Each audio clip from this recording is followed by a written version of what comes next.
in the shroud of this silent moonlit night, piercing the veil of infinite darkness. A lone vehicle prowls down a desolate stretch of road. Bathed in a solitary beam, a man thrusts the door open and emerges. A sudden surge of radiance cuts through the blackened peaks. He steps into the light, his gaze as frigid as a winter frost. In the stillness of the night, he watches as ancient malice begins to stir. Perched on a rooftop corner, two shadows exchange whispers. One breaks the silence. Word is the new shipment of lunar illusion just landed. The other grunts, "Yeah, those smugglers used the high-grade narcotic to square their debts instead of cash." The first man stammers back, his voice thick with disbelief. Suddenly, a goon whips his head around, sensing a presence. A silver-haired figure looms from the shadows. "Wait, we have a company," one barks as his comrade rises to intercept the intruder. "Hold it right there. Where do you think you're wandering off to?" A barrel levels at them, cold and uncompromising. "Invitations. Show me yours now." Fear contorts the goon's features. In a blurring heartbeat, the silver-haired stranger pulls the trigger. A thunderous crack shatters the midnight air. The man in black crumples, collapsing under the petrified stare of his partner. The survivor's eyes stretch wide in sheer terror. "What the hell?" The silver-haired man's voice drops to a lethal rasp. "Wasn't this exactly what you asked for?" Deep within the lair, Daisy's hand falters as she reaches for the phone. Before her, a pack of black-clad predators are feasting. They are vampires. One licks the gore from his lips, eyes igniting with a crimson glow before snarling in a fit of primal rage. She trembles, her eyes shimmering with tears of absolute dread. He lets out a predatory growl. "You're killing the vibe. Find something with a pulse. To us, humans are nothing more than livestock." He spits with irritation. "Pick a track that hits and crank it. Is that too much to ask?" He begins a slow, menacing advance. The creature stomps forward, his fury palpable.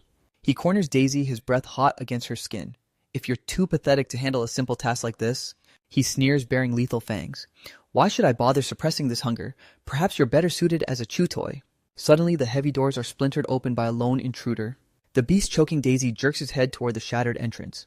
However, there exists a nightmare that even vampires fear. A goon is sent hurtling across the room like a broken doll. The vampires snap to attention, surging to their feet in a blind, bloodthirsty rage. The intruder scoffs, "Man, just look at those hideous mugs." He needles them with a smirk, having a good time, Fangs. A lethal glint dances in the silver-haired man's eyes. "We call them the vampire hunters." A vampire bellows, "Who the hell are you? You clearly weren't on the guest list." The moment they unsheath their talons, they are met with a hail of lead. The hunter raises his smoking gun. "What a drag. I'm actually starting to feel a shred of pity for you lot." In his other hand, a blade gleams. "I know you're hunting for your parents' trail, Jeffro, but I never imagined you'd sink this low." The silver-haired hunter glides forward.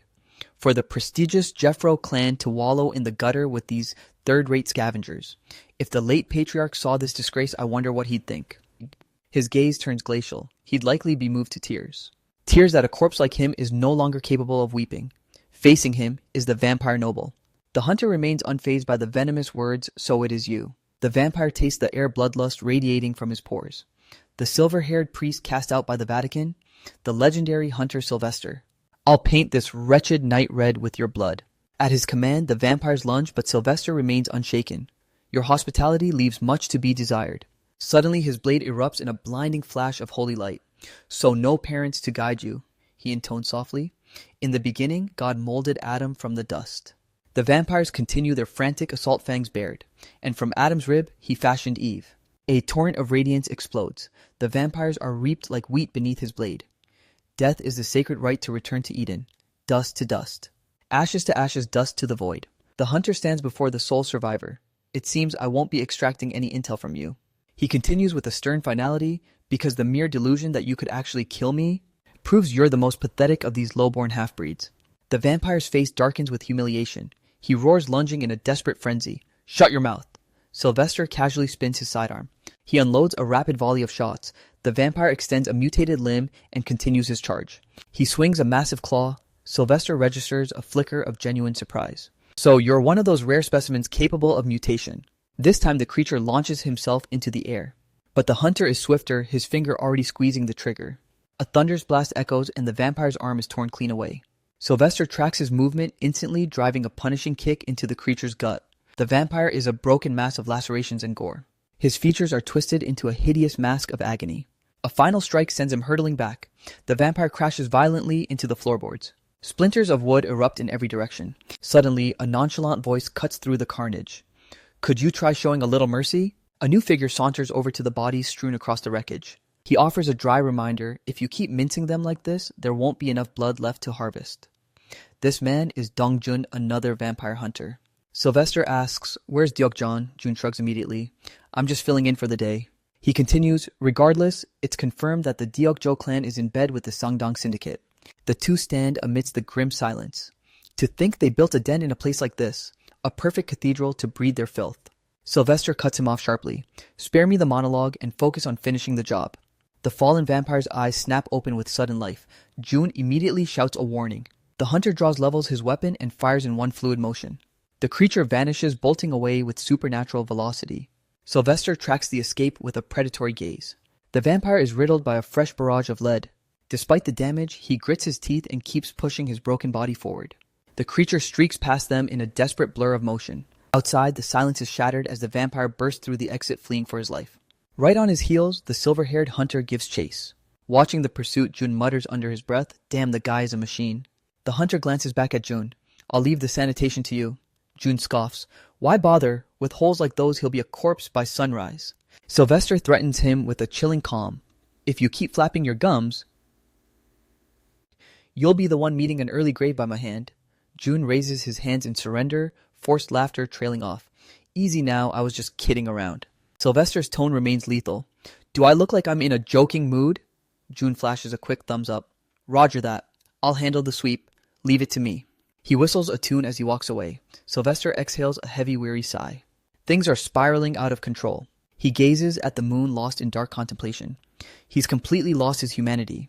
The feralization is hitting terminal velocity. He adds, which means, in the streets below, a streak of neon light flashes past. Young outlaws on motorcycles roar through the night. Police cruisers pursue them with sirens screaming. "Hey, you little punks, pull over before you end up in a body bag." A blonde girl flashes a middle finger at the law. "Catch us if you can, pigs." Above, the hunter's thoughts linger. Below, a young man grips his handlebars tight. Tonight, a sacrificial lamb must be offered to this moonlit sky. That young man is Se-gun. Chapter 2. Once it was a life devoid of shadows. A sprawling house with a lush garden. A successful businessman for a father, a devoted mother, a brother who defined excellence, and even a golden retriever named Jindak. Returning to the harsh reality of the night and its blinding neon glow. The bikers continue to tear through the streets like adrenaline-fueled maniacs. Se-gun rides in silence thinking, "Compared to them, I'm a ghost. No drive, no future, not even decent grades. Maybe that's why I've always craved an escape from this mundane existence." The blonde girl screams frantically, "Babe, he's still on our tail. How do we lose him?" She looks at her boyfriend, panic rising. "Hey, Jung Yongjin, don't tell me you're losing your edge. What now? I already insulted his entire bloodline." The redhead barks back, "Shut up and just hold on." The pack continues its reckless descent into the heart of the night. The girl's voice cracked as she complained, "It's because you're obsessed with these same predictable, boring routes." Suddenly, Se-gun, surging at the front, violently swerved his bike. Witnessing the madness, the blonde shrieked, "Hey, Han Se-gun, what the hell are you doing? Where are you going?" He roared, the engine popping a defiant wheelie. With a daring flick, he maneuvered the bike directly over the edge of the railing. The sheer audacity of the stunt left the entire crew in breathless awe. Se-gun leaned hard into the curve, accelerating into the void. He closed his eyes for a heartbeat, surrendering to the raw rhythm of the ride. Then Se-gun launched his machine into the air, sticking a flawless, bone-jarring landing. The tires shrieked across the pavement, carving a long, smoking trail behind him. He flicked up his visor, casting a cool glance back at the road above. The crew echoed from the heights, "Hey, Han Se-gun, you seriously ditching us?" He whispered to himself. "In that moment for me," he snapped his visor shut. His gaze concealed behind the dark tint, he vanished into the night like a bolt of lightning. Se-gun's thoughts raced with the wind. This ride is my only escape from a hollow life trapped in a rut, my one true act of rebellion. Se-gun finally pulled up to his house. He brushed the road grit off his leather jacket and reached for the door. Jindark is eerily quiet today. Is he already out for the night? Se-gun called out into the hollow silence of the house, "I'm home." A sharp metallic stench assaulted his senses, forcing him to mask his nose. What is that horrific smell? He looked down, a cold dread sinking into his gut. A dark crimson tide was pooling at Se-gun's feet. He gasped, his voice trembling, "Blood." Se-gun's eyes scanned the pitch-black entryway as his mind spiraled into a frantic panic. A foul, putrid odor like rotting fish hit him full force. Terror flared in his pupils. Se-gun realized with a jolt that his world had just turned into a nightmare. Someone has definitely broken into our home. His fingers closed around a practiced sword nearby. Dad, Mom, anyone. Suddenly, a massive, distorted shadow loomed over Seigun. Who's there? Jin Dark suddenly lunged from the shadows straight for his throat. Seigun stared at the beast bearing jagged, unnatural fangs. Jin Dark, is that you? The animal attacked with a feral ferocity, Seigun's vision blurred with tears of disbelief. He swung the wooden blade with desperate strength, knocking the creature back. Seigun scrambled to his feet, heart hammering against his ribs. He gripped the hilt in a trembling combat stance, staring at the rabid beast. What happened to you, Jin Dark? The creature unhinged its maw and lunged again with predatory speed.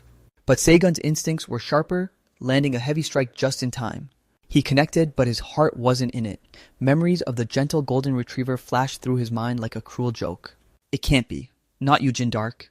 Then, overcome with grief, Seigun cast the sword aside. He stood paralyzed, gazing at the broken forms of his parents on the floor.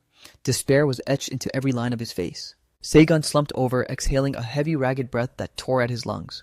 The dam broke, and he dissolved into gut-wrenching sobs. Jin Dark, Mom, Dad, why is this happening? Seigun pulled the mangled Jin Dark into a desperate embrace, his soul screaming in agony. Suddenly, a heavy thud echoed from the second floor. The killer. It's still here. Seigun's head snapped toward the sound. This isn't over. Then a desperate thought sparked. The shotgun. Dad keeps a 12-gauge in the office. As he burst into the room, Seigun froze in horror. His older brother lay there motionless. He thought with a grim, hollow finality, they butchered him too. Seigun reached out, resting a trembling hand on his brother's cold shoulder. I'm so sorry, if only... His voice choked on a wave of regret. If only I was here. Fresh tears tracked through the grime on his face. If only I hadn't stayed out so late. He gripped the shotgun. I will. He stepped forward, his grief hardening into a lethal quiet rage. I'll slaughter every last one of them. Seigun looked down at the weapon. The barrel. It's still warm. Questions swirled through his mind. His brother had fought back, but why would the murderer leave the weapon behind? Seigun ground his teeth together, fueled by pure spite. You think I won't pull this trigger? He ascended the stairs with slow, deliberate steps. I should have seen the signs. Seigun reached the landing, but for a normal high schooler to comprehend the horror awaiting him, it was simply impossible. He moved cautiously through the gloom as a sudden wet sound echoed through the hall. The silhouette of something monstrous began to glide toward him. In a reflex of pure survival, he leveled the gun and screamed as he pulled the trigger. That thing? It ignored the blast, reaching out a pale hand as it closed the distance. Seigun's eyes dilated in absolute paralyzing shock at the monstrosity before him. A nightmare born from myth, a vampire emerged from the darkness of his own home. This was supposed to be a life of simple, peaceful days. A house with a garden, a hard-working father, a loving mother, a brilliant brother, and their loyal dog, Jin Dark. Now he was back in the cold night, surrounded by blinding, uncaring lights. The biker gang continued their reckless, high-speed dance with death. Seigun rode among them, a ghost in his own life. I'm a nobody. No goals, no future, just a failure at school. Maybe that's why I was so desperate to outrun my own reality. The blonde girl shrieked over the wind, Babe, he's still glued to us. How do we shake this guy? She glanced at her boyfriend with mounting panic. Hey, Yongjin, tell me you've got a plan. I already talked a mountain of trash to him. The redhead snapped, Shut up and keep your head down. The entire pack continued their suicidal sprint through the city streets. The girl's complaints cut through the engine noise. This is your fault for sticking to these predictable dead-end roads. Suddenly, Seigun took point and jerked his bike into a sharp, erratic turn. Seeing him split, the blonde yelled, Hey, Han Seigun, what are you playing at? Where are you going? He answered with a roar of the throttle. With a surge of adrenaline, he vaulted his bike over the edge of the overpass. The breathtaking stunt left the onlookers frozen in a state of shock. Seigun leaned into the descent, vanishing into a blur of speed. He closed his eyes for a second, feeling the wind try to tear the breath from his lungs. Then Seigun soared through the air and slammed onto the pavement in a perfect landing. The bike skidded violently across the asphalt, leaving a scorched trail of rubber. He flipped his visor up and glanced back at the chaos he left behind. The crew above screamed, Han Seigun, you're really leaving us in the dust. He thought at that moment. He snapped the visor down. In a flash of chrome and shadow, he disappeared into the night.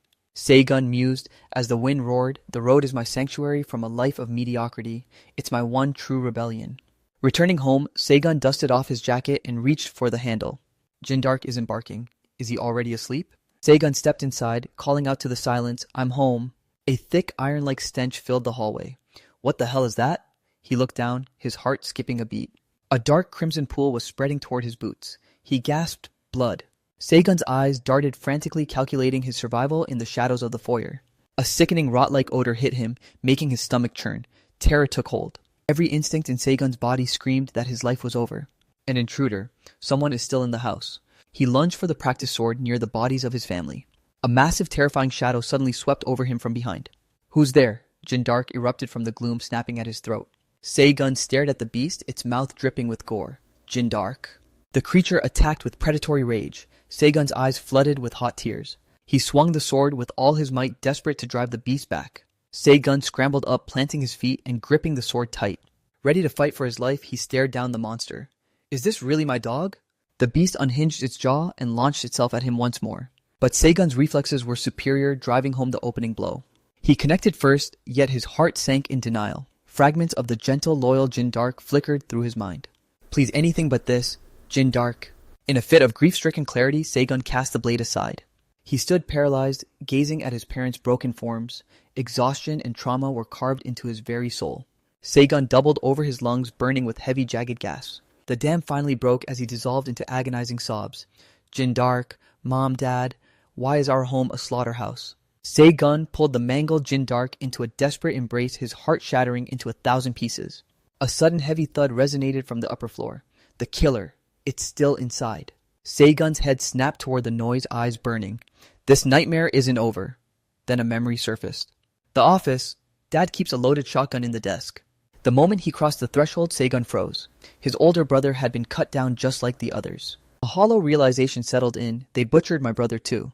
Seigun reached out his hand, trembling as it touched his brother's cold shoulder. "I'm so sorry. If only I—" His voice cracked, drowning in a sea of regret. "If only—" Fresh tears blurred his vision as he wailed, "If only I had come home sooner." He gripped the cold steel of the gun. He stood up, his sorrow hardening into a lethal, quiet fury. "I'm going to hunt down every last one of them."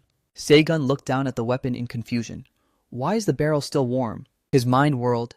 His brother must have fought back to the end, but why would the murderer leave such a powerful weapon behind? He ground his teeth in a blind rage. "You think I won't use this to put you down?" He began a slow, predatory ascent. "I should have seen the truth much earlier." Seigun climbed the stairs one heavy step at a time, but for an ordinary high schooler to grasp the eldritch horror awaiting him, it was a mathematical impossibility. He navigated the darkness with bated breath until a wet, guttural sound echoed. The shadow of the beast began its slow, menacing crawl toward him. Without a second thought, he leveled the barrel and unleashed a thunderous shot. That monstrosity, it simply extended a pale-clawed hand and continued its advance.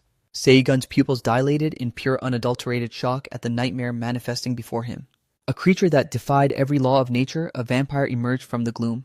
There are moments that strip the soul of its voice, where every emotion is instantly extinguished. It is the moment the human mind simply shatters. Like standing before a god you never believed in, or hearing a punchline that ends in your own death.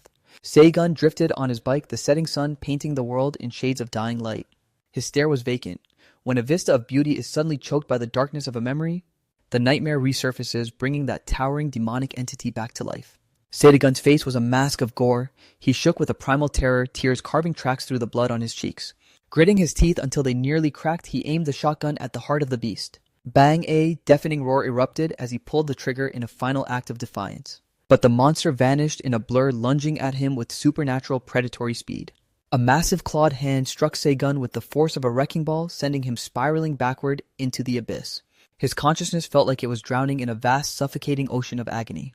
Seigun squeezed his eyes shut, unable to face the light as the waves of pain crashed over him. He glanced feebly at his mangled limb, whispering, "My shoulder. It's completely gone." Seigun tried to roll over his soul, heavy with the bitter sting of regret. "I should have just run." He lunged desperately. Clawing toward his dropped weapon, he heard the creature's bone-chilling growl vibrating through the floorboards. The shadow of death was closing in, its breath cold against his neck. Seigun was pinned by his own frailty. He could only watch his end approach. "I should have called for help. Anyone." He suddenly felt a surge of adrenaline as he gripped the gun. But in that moment of slaughter, my mind was a total vacuum. Every logic vanished. Seigun leveled the barrel one last time. I don't know why. But at that exact second, the only thing left in my soul was the singular need to kill that monster. The beast lunged, its features distorted into a mask of pure unholy hunger. Seigun spent the last of his willpower to fire, screaming, "Go to hell, you bastard!" The slug tore through the creature's arm. It didn't even slow down. With a sickening swipe of its other limb, it sheared the very arm Seigun used to hold the gun. Seigun was plunged into a catatonic state of shock, his brain unable to process the loss. Hot tears continued to spill unbidden and uncontrollable. The monster pounced on its broken prey with savage violence. It seized him by the skull, hoisting his limp body into the air. Seigun dangled like a broken marionette in the creature's iron grip. Despair swallowed him whole as his voice failed. I couldn't even avenge them. I failed everyone. Mom, Dad, Hyung, I'm so sorry. Boom! The monster's arm erupted into a shower of gore before it could finish the kill. It dropped the boy howling in a sudden excruciating agony. The architect of that salvation stepped slowly from the shadows. The stranger spoke as the beast turned its hateful gaze toward him. So you finally decided to crawl out of the dark. A heavy six-shooter was raised with practiced lethality.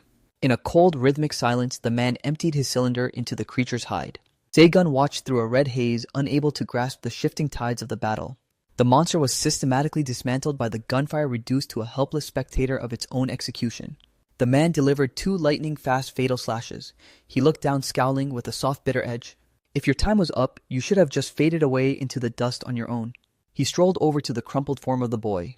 The stranger stood over Seigun, a silent monument in the middle of the carnage. After a heavy pause, he let out a judgment that chilled the air. There is no one righteous in this world.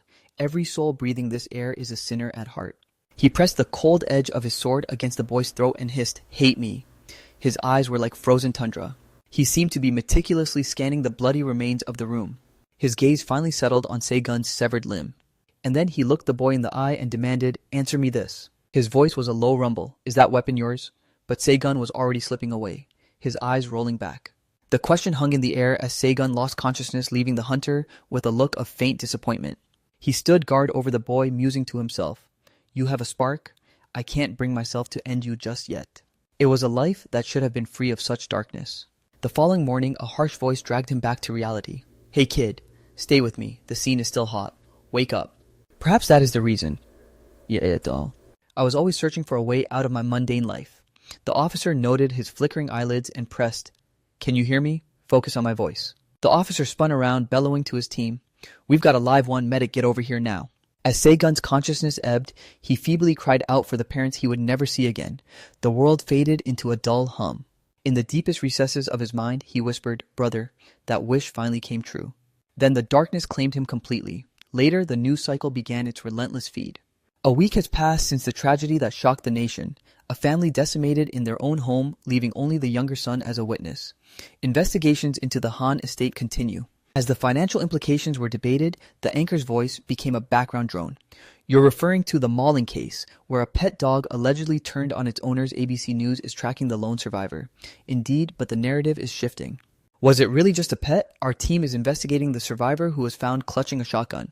In this gruesome case, the survivor, Mr. Han, was armed and ballistic evidence confirms the weapon was discharged." A neighborhood kid being interviewed sneered, "I always knew his brother was the golden child. Maybe he finally snapped from the jealousy. It fits." A local thug chimed in with a smirk. "The kid was a regular in the underground biker circles. A real loose cannon. My money's on him."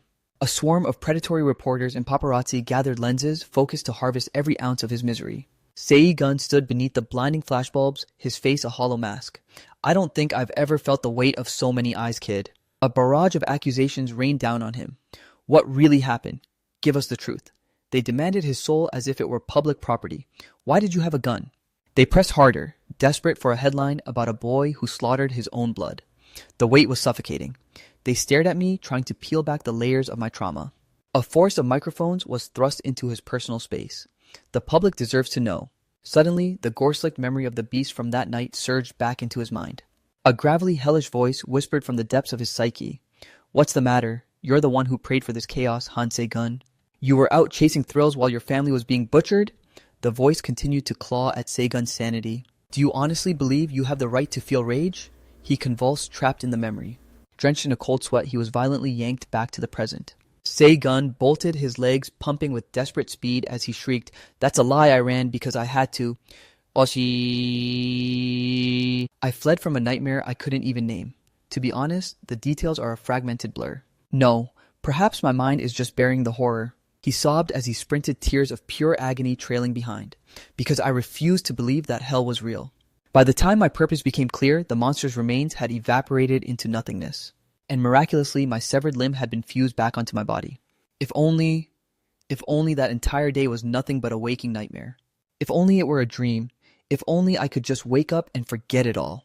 The slaughter of my kin, the beast, and that mysterious stranger. The hazy silhouette of a man flickered in his mind's eye. I can't show my face to the world. He huddled in the corner like a wounded animal. No one would believe the truth even if I screamed it. But rotting away in this tomb of a house isn't an option either, because every inch of these walls is stained with the memories of my failure. Seigun threw open the garage door, the hinges groaning to reveal. Machines gathering dust in the dark. I have no one left to turn to. He mounted his heavy-duty bike, his eyes as vacant and desolate as a black hole. He kicked the engine to life and roared into the night. Tearing through the obsidian dark, Seigun rode for miles before cutting the power in a ghost town. He ripped off his helmet, gasping for air. Lost in a daze, he surveyed the shimmering distant skyline, a world that no longer had a place for him. Suddenly, a flicker of movement caught his peripheral vision. Seigun's features hardened as he looked up. Wait, the man from that blood-soaked night was perched on a ledge. It was unmistakably him. The stranger tilted his head in a mocking greeting. He looked untouchable, radiating a chilling calm. The bike's engine thundered once more. Seigun surged forward, skidding his bike to a halt to block the man's path. He dismounted in a blur of motion and barked, "It's you, isn't it?" Seigun leveled a trembling finger at him. "I know for a fact you were in my house that night." He spiraled into a manic shout. "It was you. You saw it the day that beast tore them apart." The man's expression remained glacial, his voice a low, lethal hum. "Quiet down. You're a nuisance to the neighbors. Stop howling in the middle of the night." Seigun looked up, his eyes wide with a mix of terror and desperation. What are you exactly?" He bombarded the man with questions about the monsters, but the stranger remained unmoved. "What do you think used that brain of yours?" Seigun stammered. "Are you an exorcist?" The man gave a dry, clipped response. "Close enough." Seigun's panic intensified, his face twisting. "Then that thing I saw..." The man's voice sharpened. "You mean the vampire?" He confirmed it with brutal simplicity. That's exactly what it was. The revelation hit Seigun like a physical blow. "What?"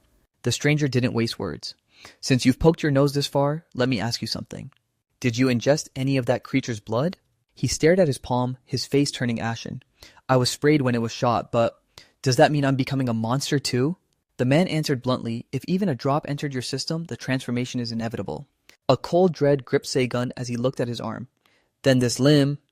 The man corrected him. "No, I reattached that myself." He immediately recoiled. "That's impossible." But the man brushed him off, demanding, "Does the horror you witnessed mean anything to you?" Seigun hung his head, his voice a low, gravelly whisper. "There are others out there, aren't there? More vampires." The stranger glanced over, delivering a chilling dose of reality. "Their existence is irrelevant to you. What you need to understand now is that you need to crawl back to your mundane little life." The word normal ignited a fuse of pure rage. Seigun spun around, lashing out with fury. "You think I can just go back? I lost everything in one night." His scream was a raw mix of despair and impotence. "How can I ever be normal again right now?" In a flash, the man seized Seigun by the collar. He hoisted the boy effortlessly into the air. His face darkened, radiating a suffocating, killing intent as he growled, "You think you're the only one who's suffered? Stop wallowing in self-pity. You aren't the only soul the world has decided to crush." Seigun dangled there, stunned, stammering. Then his agitation flared again. He slapped the man's hand away and roared, "Then what the hell am I supposed to do? I watched that filth devour my family with my own two eyes. How am I supposed to just live and forget?" Seigun shook violently, his throat tight with unshed tears. "I can't. I won't." His eyes burned blood red. His hatred boiled over into a lethal vow. "I'll eradicate every single one of them, even if it costs me my soul." The man stood motionless, scrutinizing Seigun's resolve. His piercing gaze was an impenetrable wall of cold indifference.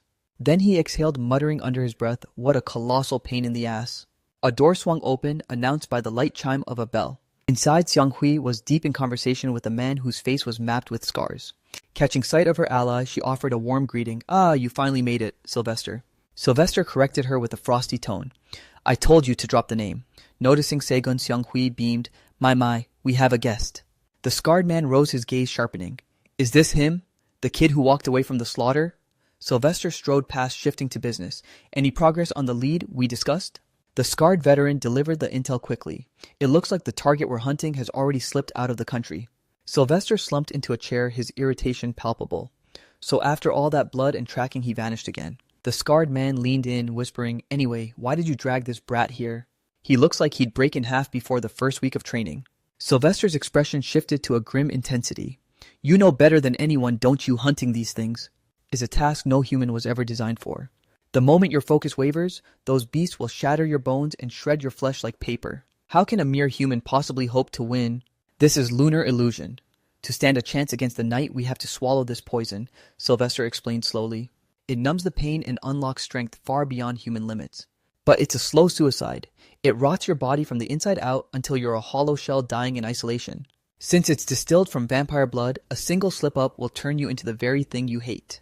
Do you still crave that vengeance? Let me be crystal clear. Once you cross into the world of the moon, there is no turning back to the light. With zero hesitation, Seigun snatched the pill from Sylvester's hand. A life with no return sounds exactly like the one I'm living now. The man instantly caught Seigun's arm in a vice-like grip. Watch it, brat. No one gave you permission to take it yet. Suddenly, both men sensed something and turned in unison toward the door. A burly, imposing figure entered the hunter known as Deok-John. He grunted, "This kid's got a strange energy. You've got guts, little one." Sylvester immediately passed the burden to his comrade. "Deok-John, this brat is yours. Forge him into something that doesn't die in the first 5 minutes." He grinned. "Consider it done." Ruffling Seigun's hair with a massive calloused hand, Deok-John chuckled. "Welcome to the world of the moon, kid." Task completed, Sylvester stood to issue the next order. "Xiang Hui, book me a passage to Mexico now," Deok-John asked gently. "You holding up okay, Seigun?" Realizing Sylvester was leaving, Seigun looked completely blindsided. He scrambled after him. "You're leaving. Weren't you supposed to be the one training me?" The hunter responded with nothing but a cold, mocking smirk. Sylvester glanced at Deok-John. "Think you can actually make him useful?" Deok-John lit a cigarette and nodded firmly. "I'll do my best." Sylvester's parting words hung in the air like a death sentence. "I'll say it one last time. Welcome to the world of the Moon Han Seigun." The season shifted in a blur. A full year had passed since the tragedy. Now, at the neon-lit Club Binia, a fleet of high-end luxury cars lined the curb. A bodyguard stepped forward to pull open a heavy car door. The man who emerged was Zhang Yang-ho, the notorious vice boss of the Sangdong Syndicate. From the club's entrance, a lackey rushed out to play the loyal servant. "Welcome, boss." Yang-ho clapped him on the shoulder with a deceptive friendliness. "Don't call me boss, you moron. It's senior now. We're legitimate businessmen running a respectable enterprise, remember?" The subordinate nodded frantically. "Yes, of course, senior." Yang-ho smiled thinly. "Is everything in place?" "Why are you pestering me? This senior is a remarkably busy man these days." Confronted by the icy tone, the lackey falters, "Well, the problem is inside the club." A savage, bone-crunching brawl had just erupted within. Under the flickering neon, a solitary youth remained standing amidst the wreckage. Yang-ho snarls with irritation. "You summoned me for this trivial garbage." The subordinate timidly admits, "Yes, sir." Yang-ho lashes out instantly. "You incompetent brat, can't you maintain order in one building?" The lackey cowers. "Forgive me, senior." Yang-ho silently dissects the boy below. Yang-ho weighs him up internally. "Is this the punk who demolished our warehouse? I thought the boy said he was some foreign mercenary." He judges him with a skeptical sneer. "He looks like he's barely hit puberty. To think he had to haul himself down here for a child." Yang-ho barks with mounting fury. "Are you finished playing hero, you little delinquent? In all my years, I've never encountered a thug as brazen as you. In a civil society, if you want something, you use your words, not your fists. What the hell do you think you're achieving? We're minutes away from opening for business." Up close, Seigun's cold gaze is unmistakable. He retorts sharply, "The thug you're insulting paid the deposit in full, yet you failed to deliver. Is that not justification enough for this mess?" At the boy's insolence, Yang-ho mashes his teeth and curses, "You little," but Seigun cuts him off. "Don't play the fool with me. 5 million won in cold cash reached your goons yet? You, an executive director, claim total ignorance. Is this a corporation or just a common street gang?" A flicker of genuine shock registers on Yang-ho's face. He whips around to interrogate his lapdog. "What is he talking about? Are you trying to burn me? You..." Seigun begins reciting the manifest with lethal precision. 1 Dragunov, 1 Tokarev. He emphasizes the final piece of hardware in a low, gravelly rasp, and 1 AK-47. Yang-ho erupts into a mocking laugh, finding the demand absurd. "All that, for a measly 5 million, does this green brat have no concept of the black market?" "Hey, do you even realize the weight of your words?" Seigun remains chillingly unfazed. "What's there to realize that the Sangdong Syndicate is stockpiling Russian and Chinese military hardware for illegal distribution? And that you're price-gouging desperate buyers? I believe I've hit the bullseye." Blindsided and exposed, Yang-ho turns to retreat. "Why am I wasting my breath on this suicidal brat? Call the police and toss him to the wolves." Seigun casually tosses a verbal grenade. "Are you certain that's a wise move, your pathetic Sangdong gang? Doesn't just traffic in blades and bullets? I've found proof you're pushing narcotics as well." At that, Yang-ho's mask of civility shatters. "You boys know the protocol for loose lips, right?"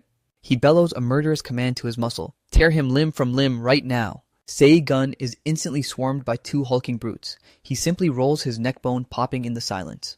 His gaze has transformed into a well of pure lethal intent. Sei-gun fluidly evades a wild haymaker from the bald attacker. He strikes back like a bolt of jagged lightning, moving toward the second target. The man white-knuckles his blade, bracing for the collision. But before the steel can bite, Sei-gun shatters his jaw with a single clinical strike. His hair veils his eyes as the bald thug lunges, attempting to exploit a momentary opening. But Sei-gun weaves through the attack with supernatural grace. He counters with a devastating rib-crushing blow to the man's spine. The goon hits the floor instantly unconscious. Witnessing such raw power, Yang-ho staggers back. He neutralized two professionals effortlessly. The youth's silhouette radiates an aura of absolute unyielding defiance. Sei-gun begins a slow, methodical advance. Trembling, the gangster finally manages to find his voice. What? What exactly do you want from us? He reiterates his demand with icy finality. The Dragunov, the Tokarev, and the AK-47, hand them over. My debt is already paid in blood. Yang-ho fumbles for another lie. Fine, but we don't keep military-grade hardware in a nightclub. You understand logistics, don't you? He desperately tries to buy time. Give us a rendezvous point so we can... Sei-gun cuts him short. Tomorrow night, 8 p.m. sharp. He dictates the coordinates Yoido, the Hyungshin Securities parking structure.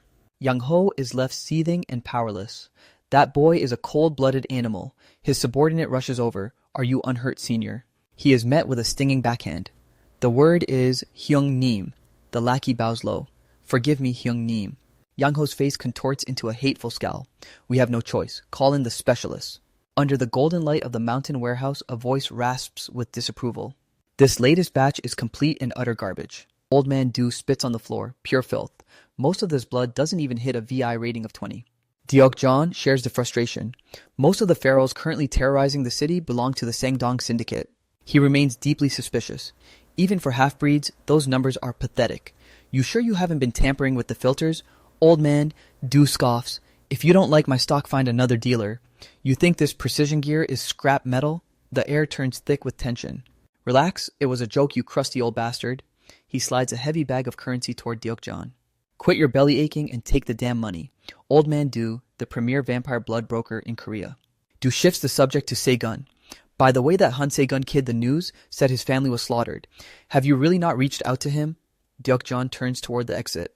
Why mention that cursed name? He's probably out there somewhere swinging a sword like a maniac. Honestly, I couldn't care less if he ends up a monster or a corpse. Deok-jan dismisses the topic. I'm leaving, old man. Old man Do sighs. The man can't even be honest with his own shadow. He exits the mountain lair, the weight of the cash heavy in his hand. Suddenly, Deok-jan freezes, his instincts flaring. He spots a familiar figure in the distance. Just getting back, Han Sei-gun? Deok-jan needles him with a smirk. You weren't out looking for trouble again, were you? Sei-gun maintains a mask of innocence. No, why would I? Deok-jan bites back instantly. Then why can't you look me in the eye, huh? Empowered by his secret victory, Sei-gun asks, Hey, listen, am I finally ready to hunt? Deok-jan shuts him down before the ego can swell. With those amateur skills, you're not even a blip on the radar yet. Kill the delusions and get back to the grind.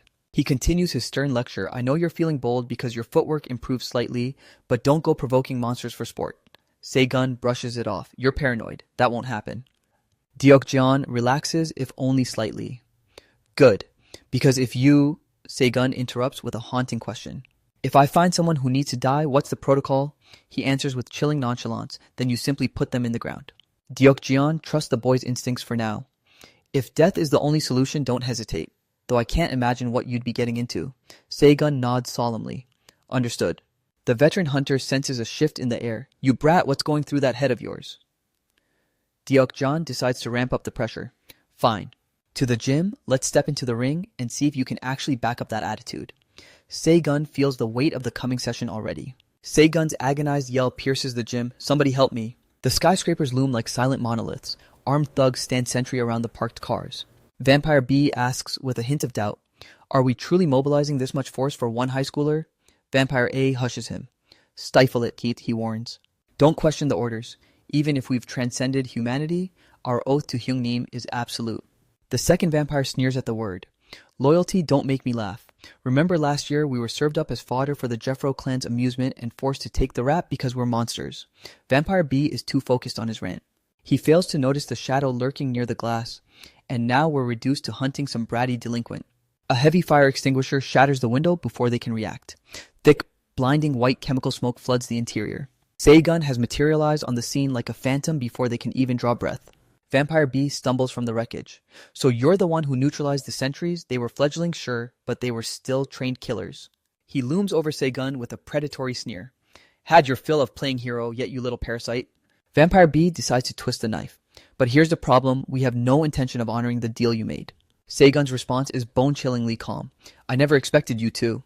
The admission catches the monster off guard. What? He spits with pure, unadulterated contempt. What could I possibly expect from a pack of mangy curs like you? Seigun's lips curl into a sinister, predatory smile. But I wonder, how much would your fangs fetch on the market? It's a lucrative trade. Shall we find out? Flashback to Deokjeon's intel. It appears the vampire who butchered your family has established ties with the Sangdong Syndicate. Seigun is stunned into silence. Sangdong, he seeks confirmation. You're saying monsters are in league with common thugs. Seigun continues his relentless assault in the ring. Deokjeon expertly deflects and launches a stinging counter. Seigun holds his breath, coiling his muscles for a sudden left hook. He drives a punch into Deokjeon's ribs, causing the veteran to flush with a flash of genuine pain. He abruptly shifts the tone. Do you know why Sylvester is whispered about as the true vampire hunter? The boy freezes mid-stance. Why bring that up now? Deokjeon drops the bombshell because he achieved the impossible, he executed a true vampire. Seigun is skeptical. A true vampire like Jeffro? That sounds like a gross simplification. He reveals the terrifying reality. True vampires are apex predators with VI ratings in the hundreds of thousands. Their regeneration is so god-tier it outpaces solar damage, allowing them to hunt even in broad daylight. Deokjeon elaborates further. And among those elites, the Deokjo clan was legendary, feared even among their own kind. Seigun pushes his training to the breaking point. Seigun suddenly senses a shift in the air, his body tensing. Deokjeon uncoils a lightning-fast high kick toward his skull. Seigun is sent tumbling across the mat. Deokjeon continues his grim history lesson. But when Sylvester took Deokjo's head, their legacy shattered instantly. Seigun finally connects the dots. So you're saying the survivors of that clan have crawled into bed with the Sangdong gang? He realizes his destiny is tied to hunting these remnants. Seigun gasps for air. I have to find them. Deokjeon hauls him to his feet. They're desperate to inherit Deokjo's ancient power and reclaim their throne of blood. Stop them or the city burns. Seigun's breath hitched as the man seized him violently by the collar. With deceptive ease, Deokjeon pinned him to the pavement with a single hand. He raised his voice, his tone heavy with gravity. The Deokjo clan's glory may be fading, but the successor, the Kieja, is very much alive. Deokjeon's warning was razor sharp. Don't be a fool, Han Seigun. If you end up in their crosshairs,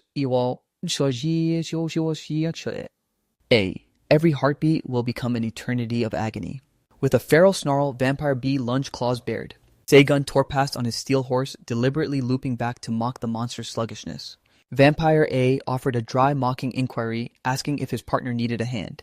Vampire B barked a refusal. Back off, this kill is mine. His features contorted with wounded pride. Is that a command? The vampire solemnly declared his intent to settle the score alone. Just stay put and watch. Seigun unsheathed his blade while redlining the engine. A clean silver arc opened a gash in Vampire B's arm, sending him into a blood-red frenzy. Carving a tight turn like a pro, Seigun dragged his blade across the asphalt, igniting a brilliant spray of sparks. The creature was livid, his fangs bared in a silent scream. One more time, human. Vampire B planted his feet, attempting to halt the high-speed machine head-on. You take me for a mindless animal. He abandoned all finesse, opting to tear Seigun apart with his bare talons. The young hunter's gaze remained glacial, unblinking in the face of death. The vampire leapt at the bike's frame, but Seigun's counter was already in motion. The monster dropped into a low, predatory crouch, forcing Seigun to execute a high-stakes bail, leaping from the speeding motorcycle. Vampire B let out a triumphant cackle. I saw through every pathetic move. He lashed out with savage swipes, aiming to shred Seigun's flesh into ribbons. Seigun's expression darkened as he tightened his white-knuckled grip on the hilt. To his horror, the vampire's sheer brute force snapped the blade like a dry twig. A flash of pure frustration crossed Seigun's face. Damn it, it shattered this cheap stainless steel piece of... The vampire's grin widened. The real fun starts now, doesn't it? Die, you little pest. Seigun offered no verbal reply. He let a sudden brutal transition of force silence the monster for good. In a heartbeat, the vampire was slammed to his knees, his eyes darting to his partner in a desperate plea. Vampire A watched the pathetic display with cold amusement. Didn't you insist on handling this yourself? He remained a detached spectator, clapping mockingly. Bravo, a truly spectacular failure. Seigun's voice was like ice. Remember, I invested 5 million won into your wretched little syndicate. He seized the jagged hilt of the broken steel still embedded in the vampire's throat. Se-gun leaned in with lethal intent. I need to ensure my investment yields a proper return, don't I? The creature's pupils dilated with a sudden overwhelming terror. He whispered into the monster's ear, surely you agree. Without a shred of mercy, Se-gun sent his soul into the abyss. Vampire. A stared at the carnage momentarily robbed of his arrogance. The strike possessed a terrifying raw potency. A dark, satisfied smirk finally played on Se-gun's lips. The vampire's curiosity finally peaked. That gauntlet kid? That's some high-spec 21st century tech, isn't it? Vampire A tried to regain control. You were expecting us, weren't you? He sneered. Why go to such dramatic lengths? Se-gun tilted his head coldly. You want me to recite my life story before you die? He dropped into a low, lethal combat stance. Your head is all I want. Se-gun was finished with words. If you've realized the situation, stop the chatter and face your end. The vampire's bravado flickered. What a radical reaction. Are you suicidal? I've already dissected your fighting style. Vampire A tried to mask his unease. Your blade is junk, and I've seen the limits of that gauntlet. He kicked the broken steel aside. The monster let out a war cry, throwing caution to the wind. Double or nothing human.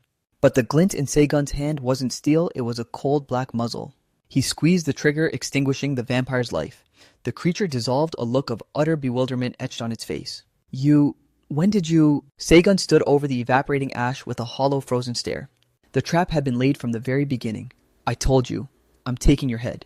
Se-gun methodically harvested a crimson essence from the remains on the ground. He glanced at his own tattered flesh, his brow furrowing in pain. With a hesitant hand, he plunged the needle into his arm. I have no other path. Instantly, a tidal wave of agony scorched every nerve in his body. His muscles buckled as a guttural pained roar escaped his throat. When the dust settled, Se-gun stood alone in a silent graveyard of ash. He mounted his iron steed and roared away into the dark. Waiting on the outskirts, Deokjeon grunted, leaving so soon. He scrutinized the boy's weary frame. Did that little tantrum help clear your head? Cutting through the sarcasm, Se-gun demanded, how did you track me? Deokjeon shrugged, GPS is a wonderful thing, kid. Then his eyes drifted to the motorcycle with a hint of nostalgia. Do kids not care for their rides anymore? Se-gun's voice was flat. What are you talking about? The veteran pointed to the smoking exhaust. That bike is screaming. You've pushed it far beyond the breaking point. Deokjeon remembered a different boy. You used to treat that machine like a holy relic. Se-gun ignored the sentiment and kicked the stand up. Mind your own business. He opened the throttle, vanishing down the desolate highway. Deokjeon could only watch the taillights fade with a heavy sigh. The scene shifted to an opulent, darkened office. A thunder's voice shattered the quiet, a roar of pure malice directed at Young Ho. You're telling me my elite squad was erased by one boy? Young Ho bowed until his back ached. My deepest apologies, boss. Songdong was trembling with rage. He spat out his words like venom. Impressive. Truly a spectacular display of incompetence. He paced like a caged tiger venting his fury. How could we have known who expects a common street punk to be a trained vampire hunter? Songdong slumped into his chair, white-knuckling his cane. I've been patient when those hunters plucked a few strays from my ranks. His face twisted into a mask of pure loathing. But this makes the Sangdong Syndicate look like a playground joke. Dong Sangdong, the undisputed boss. After a suffocating silence, Yang Ho whispered, should we request aid from the Deokjo clan, sir? The suggestion was a direct strike to Sangdong's inflated ego. You want to advertise my failure to those monsters, you absolute fool. A subordinate behind him paid for the insult, coughing up a spray of crimson. Sangdong regained his chilling composure. You said he was a green kid on a bike, right? Yang Ho nodded quickly. It matches the report, sir. Sangdong donned his coat, his voice dropping to a lethal whisper. I don't care about the overhead. Erase him. Find him and ensure he never sees another sunrise. Yang Ho hesitated, but Sangdong's patience snapped with a roar. Are you deaf, you imbecile? I said slit his throat and bring me his head. The scene cut to a dimly lit street corner. Deokjeon emerged from a convenience store, the bell chiming behind him. He tossed a cold drink toward Se-gun. Think fast, kid. Se-gun didn't hesitate. You said it yourself, the Sangdong gang and the Deokjo clan are in bed together. Deokjeon nodded. That's the unholy alliance. Se-gun's frustration boiled over. Then why the hell are you sitting idle? Are you actually afraid of a few mobsters? Deokjeon scoffed. Don't be ridiculous. The young hunter's voice rose. Then what is it, cowardice? Or is there just no profit in doing the right thing? Deokjeon took a slow sip, his gaze cold. You already know the answer to that. Se-gun slammed his fist onto the table. Those monsters deserve to be put down. Money or not, you've let this cancer spread for far too long. He continued to lash out at the veteran's apathy. Aren't they just a plague in human skin? Seigun's eyes burned with a righteous fire. Isn't it easier to kill a viper in the egg than to face it when it's grown? Or is your heart just too numb to care? After the outburst faded, Deokjeon finally looked at him. His voice was quiet, almost gentle, yet chilling. Are you auditioning for the role of Godboy, deciding who has the right to breathe? Deokjeon let out a dry, mirthless chuckle. Don't make me spark a laugh with that pathetic display. He reiterated his grim creed, I won't swat a single fly for the sake of justice. I only pull the trigger for a paycheck. Then Deokjeon's gaze sharpened, focusing on Seigun's bandaged arm. Let's talk about you. Did you inject that tainted blood? He scrutinized the injury with a mounting dread. Didn't I warn you that Deokjo's lineage is a shortcut to becoming a monster yourself? Deokjeon let out a weary exhale. Damn it, I never should have shook hands on that deal with the true vampire hunter. Finally, he delivered a cold ultimatum. Scram, get your things and vanish. I'm not getting dragged into a blood feud with the Deokjo clan because of you. Stubborn to the core, Seigun didn't blink. Fine, consider me gone. Deokjeon watched his retreat, a flicker of pity stirring in his chest. Knowing the monsters who butchered your kin are out there breathing free air. That's enough to drive any man to insanity. He was haunted by the choice. Why did Old Man Do saddle him with this kid anyway? Breaking the silence, Deokjeon roared, Segun Han Segun. Eats. He popped the trunk to reveal a lethal inheritance. I've stockpiled some steel and lead for you, roughly 500 rounds. Deokjeon eyed the cash and remarked dryly, though you'll likely be a corpse before you burn through half of it. Like a fretful father, he couldn't stop the nagging. Watch yourself, this surplus was forged in Hungary and it's decades past its prime. If the gods are smiling, the damn things might actually fire. The youth offered a low, solemn bow of genuine respect. I owe you everything. The veteran fell silent, the words of a proper farewell escaping him. Deokjeon reached out, mussing Seigun's hair one last time. Just promise me, don't turn into one of those blood-sucking freaks. He turned his back to the boy, because if you do, I'm the one who's going to put a bullet in your head. Before vanishing into the shadows, Deokjeon growled, don't expect mercy just because I raised you. Seigun stood in the oppressive silence as the atmosphere grew heavy, and then, a piercing beam of light slashed through the midnight gloom. He white-knuckled the handlebars, the night air whipping past his face like a physical weight. Silent, bitter tears finally escaped Seigun's eyes. Fueled by a new, singular purpose, a surge of lethal resolve filled him. The moon was so hauntingly beautiful that night it broke me. Elsewhere, a pack of shadows huddled around a flickering fire. Young Ho stood tall among his brutes. The name is Zhang Young Ho, representing Sangdong Financial Services. An arrogant punk spat back, and why should I care? Young Ho maintained a terrifying composure. I'll be brief. Point me to the man in charge. We need to talk. But Yongjin cut him off with a sneer of pure insolence. Do I look like the kind of man who does business with your lot? The elder gangster met the brat's disrespect with a chilling silence. A dark scowl deepened as his two henchmen stepped into the light. And here I was, trying to be a gentleman. Yang Ho shoved his hands into his pockets, leaving the two vampires to handle the negotiations. Why are kids these days so eager to find an early grave? The dancing flames threw monstrous, distorted shadows against the walls. Young Ho watched with cold detachment as his monsters systematically dismantled Youngjin. Youngjin's crew stood frozen, their eyes wide with paralyzed horror. The goon pinned Youngjin effortlessly. In the background, his girlfriend's eyes brimmed with tears of terror. Young Ho finally intervened, speaking to his subordinate. Easy now, don't snap it. He needs that arm to steer, he's a racer, isn't he? Having felt the touch of death, Youngjin found his voice. Damn it, stop. I'll do it. Just stop. The boss looked down at the broken man with nothing but unadulterated disgust. Young Ho barked for the cargo. Seeing his lackey hesitate, he snarled, The briefcase in the truck, you idiot! He slammed a stack of cash onto the ground before Youngjin. Consider this your down payment, he hissed. He laid out the terms of the contract. Use it to bait them with new chrome or throw a feast for your curs, I don't care. Young Ho's jaw tightened, the veins in his neck bulging with suppressed rage. Just deliver that green-haired high school punk to me. He leaned in, looming over Youngjin. That is your only objective. Clear, following his master's lead. The vampire lackey bared his elongated fangs as a final silent warning. Young Ho let out a dark chuckle and stayed the beast's hand. Not the throat. He flashed a predatory wicked grin. We can't have you dying before the curtain even rises. Youngjin looked into that smile and saw his own demise. His desperate screams tore through the stillness of the night. Outside, Young Ho drew a long drag from his cigarette. Idiots only get more reckless when the sun goes down. He muttered to his monstrous shadow, life would be simpler if crosses and garlic actually worked on you freaks. Time blurred forward. High noon arrived, announced by the sharp chime of a doorbell at the bike shop. Zhang Hui turned her customer service mask in place. Pardon me, but we're closing up shop. But the moment she recognized the visitor, she beamed. My God, Seigun, is that actually you? He offered a slight nod. It's been a while, Seong-hui. 4 months had passed. She marveled at the change. You've turned into quite the heartbreaker. You've grown so much. Segun deadpanned, I've been on a strict diet of growth hormones. Seong-hui bypassed the humor, her eyes searching his. So how is a solitary life treating you? Segun met her gaze, unsurprised by her insight. Of course. You knew where I was the whole time. Seong-hui sighed and explained, Deok-jeon took you in as a favor, and as Sylvester's eyes in Korea, nothing escapes my desk. She looked him over, cutting to the chase. But you didn't come here for a trip down memory lane. What do you need? He matched her directness. I heard whispers of a tool for tracking the undead. A necklace clattered onto the table. Seong-hui gestured to it. The bloodstone pendulum. She detailed the mechanics. It's not a magic compass. It's finicky. It only pulses when a vampire is within a 20-meter radius. He didn't hesitate for a second. I'll take it. Seong-hui's eyebrows shot up. Just like that. She crossed her arms, offering a bit of elder wisdom. I won't stop you, but you should learn to spend your blood money more wisely. She tried to upsell him on something practical. How about a crossbow with silver-tipped bolts? He shot her down flatly.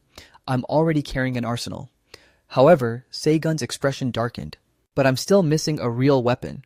Seong-hui read between the lines.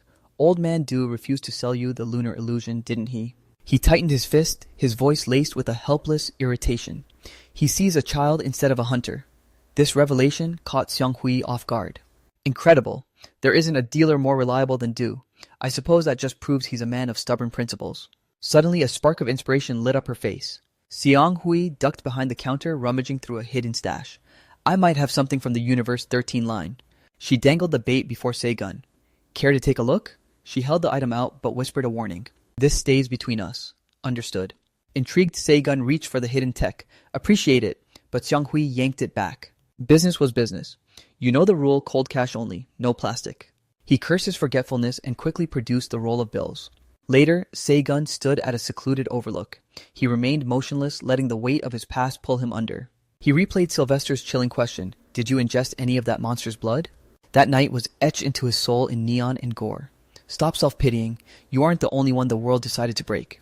But the phrase that haunted him most was the welcome to the world of the moon Han Se-gun. Se-gun let out a heavy sigh, the loneliness gnawing at him. A year. I wonder when that man will return to this hellhole. Suddenly, a mocking voice shattered his solitude. Well, if it isn't Han Se-gun, Youngjin and his pack had arrived. It really is you. No wonder you were so hard to track down. He wore his usual arrogant smirk. Long time no see, brat. You've changed so much I almost missed you. It's been a year, hasn't it? And what's with the hair, trying to look tough?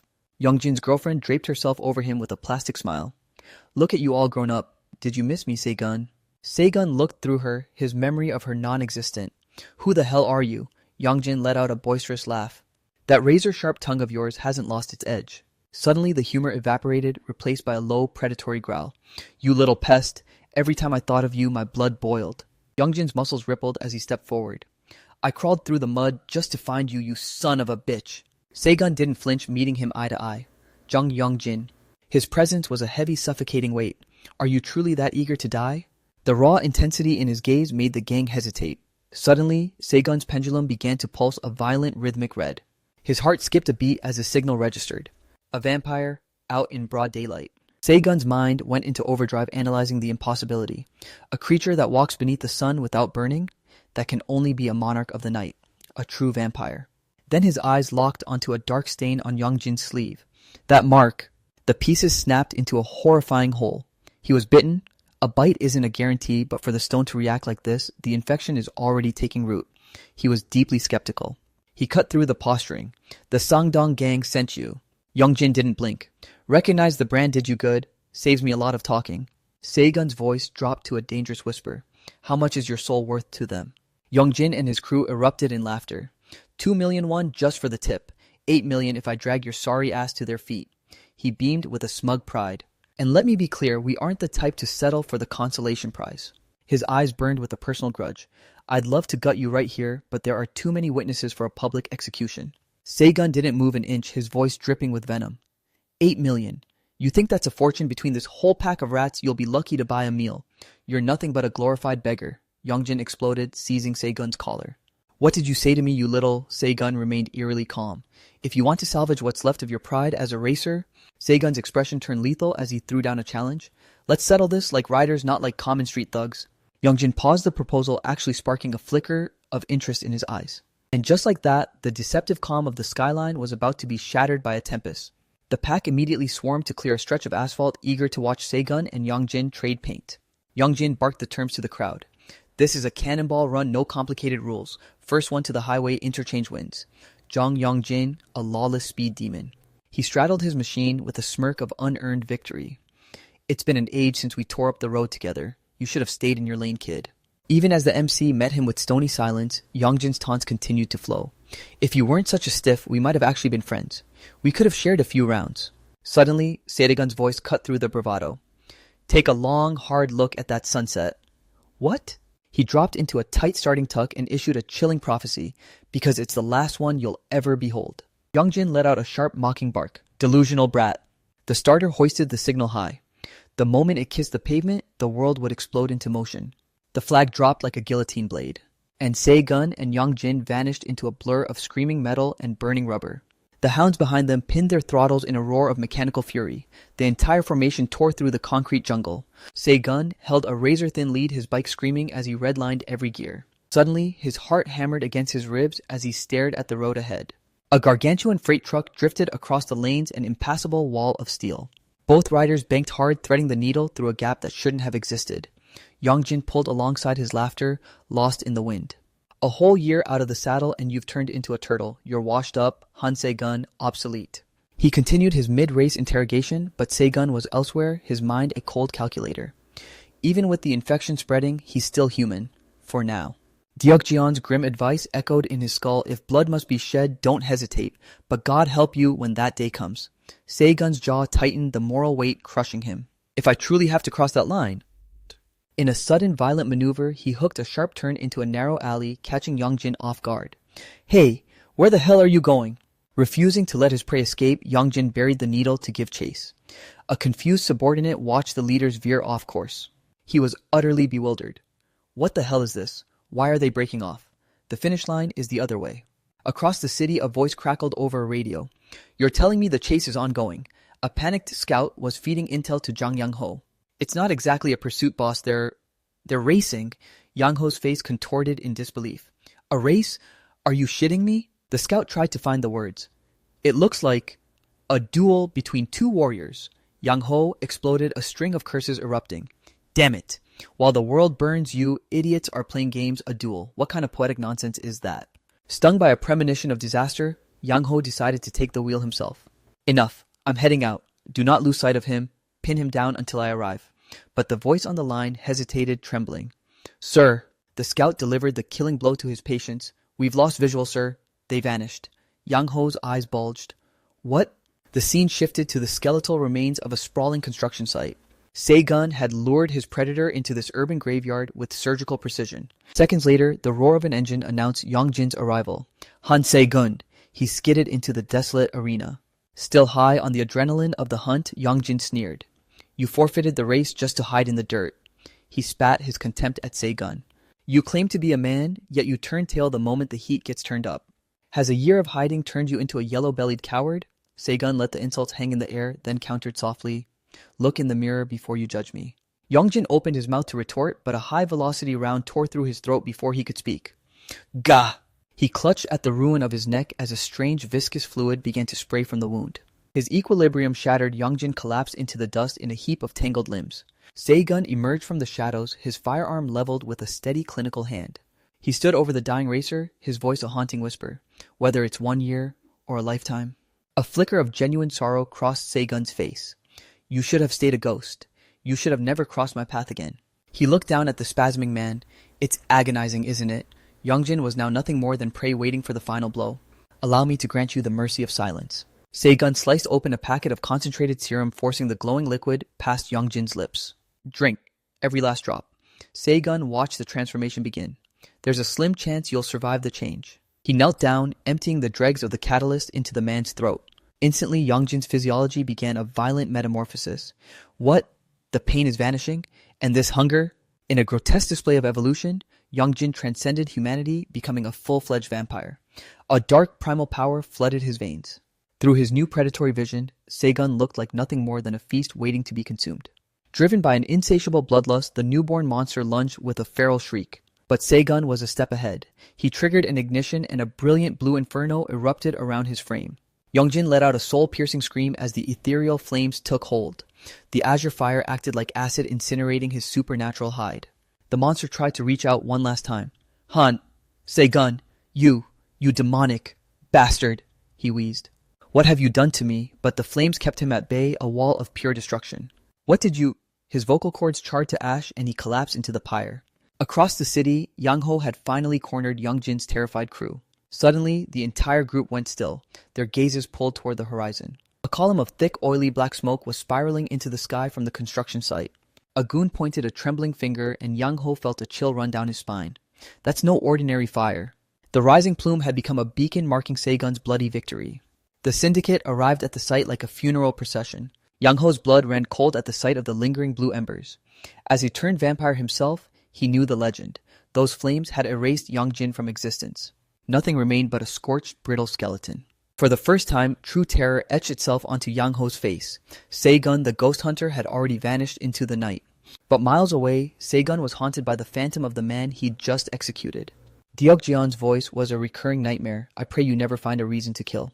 Seigun also replayed Youngjin's final human words, "We could have grabbed a drink together." He rode into the wind, his resolve fracturing.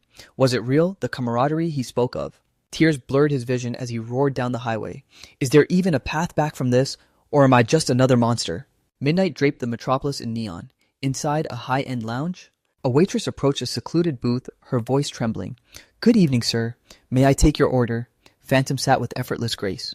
"Relax, darling. You can speak your native tongue." He offered a dazzling smile and a playful wink. "I understand the nuances of every language." Relieved, she beamed back. "Of course, sir. What can I get for you?" He leaned back. "Bring me your finest vintage champagne." Suddenly, a youthful voice broke the spell. "Phantom Big Bro!" The waitress nearly dropped her tray at the familiar address. "Big Bro." A somber-looking boy stood before them, but Phantom merely glanced up. "What's the emergency bill?" William gestured for him to follow. "A girl just collapsed outside our car. She's out cold." The boy pointed a thumb toward the unconscious figure slumped against their luxury ride. She was clad in strange, archaic attire looking completely out of place against the modern asphalt. Phantom's gaze sharpened. "William?" Seconds later, the crimson supercar roared to life, tearing onto the expressway. William watched the blur of the city lights. The decision had been made to spirit the stranger away. The boy spoke in a hushed, uncertain tone. "Phantom Big Bro?" William's brow furrowed with concern. "Are you sure about this? We don't know who she is." William offered a more practical solution. "Shouldn't we just drop this girl off at the nearest precinct?" Phantom remained unruffled, staring ahead with a mystical calm. "The universe doesn't deal in coincidences, William. I value fate above all else." He glanced at the boy. "After all, didn't fate bring us together?" William looked away, unable to find an argument. "I suppose, but still. Sometimes your logic is as twisted as a corkscrew, Big Bro." Phantom let out a rich, genuine laugh. "Fate is often a beautiful, chaotic mess." He swept a lock of hair from his eyes. "I suppose I'm just a hopeless romantic." The true vampire Phantom. In a monolith of glass and steel that pierced the clouds, the city lights twinkled like distant stars. Inside a sprawling penthouse, Phantom stood before a floor-to-ceiling vista. Swirling a glass of vintage red, he watched the world below with an air of quiet satisfaction until a soft footfall sounded behind him. "Big Bro." William stood with a leather portfolio, reporting with military precision. "She's been admitted to the Eonsei Medical Center per your instructions." Phantom nodded. "Excellent. Perhaps I'll pay her a visit." The boy's confusion finally boiled over. Why the obsession with this random girl? Phantom turned, the city lights reflecting in his crimson eyes. "Didn't I mention it? I'm a romantic." William sighed, leaning against a desk. "You're not a romantic, you're a procrastinator who's avoiding his duties. If you want to play the hero of a romance novel, finish your paperwork first. Then you can buy all the flowers you want." He swirled his wine, a mischievous glint in his eyes. "Flowers now, there's a lovely thought." Phantom leaned forward with predatory grace, resting his elbows on the velvet upholstery.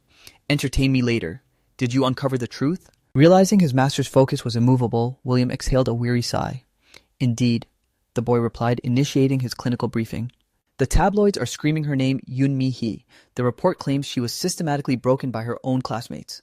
Phantom merely reclined, sipping his vintage red with chilling detachment. He swirled the liquid, a spark of morbid fascination igniting in his eyes.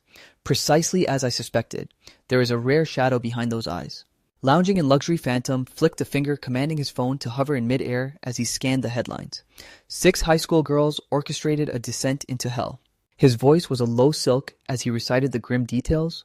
On the 4th, 6 students led by the infamous Miss M were booked for their role in the atrocity. William provided the darker footnotes. Under the pathetic guise that she was arrogant, they goaded local thugs into assaulting her relentlessly. Phantom skimmed the text, his expression hardening into a glacial sneer. This prose is sterile enough to make a saint's blood boil. He paused, eyes narrowing. Since when does mere harassment result in such a profusion of gore? William cut him off. Glued to his monitor, the boy announced, "Big bro, a transmission from Sylvester just bypassed the firewall. Shall I play it? You do have a quota to meet after all." Phantom made a dismissive gesture, sending the phone skittering away. That man is a terminal busybody. He rose, swirling his glass like a weapon. I heard he crossed an ocean for my company, but he clearly harbors a grudge. I'd hoped to enjoy the sights of Korea for once. William's retort was flat and biting. He didn't just orchestrate your exile from the Vatican, he put a cryogenic freeze on every one of your offshore accounts. Phantom winced. Valid point. The boy's voice softened. So are we witnessing this or not? Phantom's gaze sharpened. Of course. I need to see the monster in action. The moment the words left his lips, a monitor flared to life within its ornate frame. Phantom rested his chin on a hand, a smirk of genuine interest dancing on his lips. As you noted, William, it's work. The scene shifts. In the damp shadows of an alley, a vampire lay crumpled against a rusted iron fence, the picture of pathetic desperation. Sylvester emerged from the gloom like a phantom of judgment, his towering silhouette casting a long, jagged shadow. When the light finally hit his face, it revealed a visage of pure terrifying authority. Back in the penthouse, the screen displayed Sylvester looming over his prey, a silver blade glinting with lethal intent. Watching the execution, Phantom leisurely whispered a hollow mantra, ashes to ashes, and dust to the void. On the monitor, the creature gasped for air, its supernatural bravado replaced by a whimpering plea. Mercy, I beg of you. Sylvester stood as a silent monolith, staring down at the creature's spineless cowardice with unblinking eyes. Phantom's voice broke the stillness of the room. Will you grovel for your final breath too? William looked up, caught in the gravity of the moment. The boy hung on every syllable. Phantom paced toward the floor-to-ceiling glass, his whine reflecting the city's neon pulse. You who gorged yourself on the lifeblood of the innocent. He tilted his head, his voice dripping with elegant malice. By what right do you claim... Phantom hoisted his glass, the crimson liquid rippling like a disturbed pool. To belong among the living. Phantom mimicked Sylvester's cadence, his voice becoming a haunting echo of the hunter on screen. If you cling to existence so desperately, then weep for the tragedy of being alive. The steel of Sylvester's blade kissed the vampire's throat, sending the monster into a state of total paralyzed shock. It didn't dare breathe as the cold metal bit into its flesh. The hunter's eyes were voids of sympathy. Simultaneously, Phantom raised his glass like a dueling saber and mocked. You see, you have no answer. Then came the icy verdict. This is the absolute ceiling of your wretched existence. The moment the final syllable fell, Sylvester's blade carved a blinding arc through the darkness. In perfect unison, Phantom snapped his wrist, mirroring the decapitating strike. Red wine sprayed against the glass like arterial spray as Sylvester finished the job. He delivered a thunderous horizontal slash, severing the monster's connection to the world.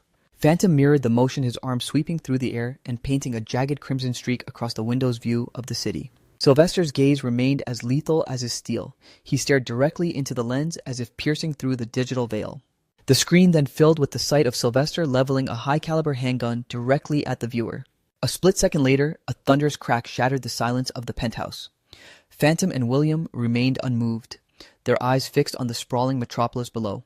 He stood with hands on his hips, a derisive smirk playing on his features. The man is a creature of habit. The boy moved with practiced grace, refilling the glass as if nothing had happened. He continued to dissect the performance. His theatrics are getting predictable. Finally, Phantom delivered his scathing review. As a poet, Sylvester, you are a catastrophic failure. The scene shifts to the harsh fluorescent glow of a grimy public restroom. Saegun was huddled inside his spirit, utterly broken. He was doubled over the porcelain retching until his chest burned. His strength had evaporated, leaving him a hollow shell.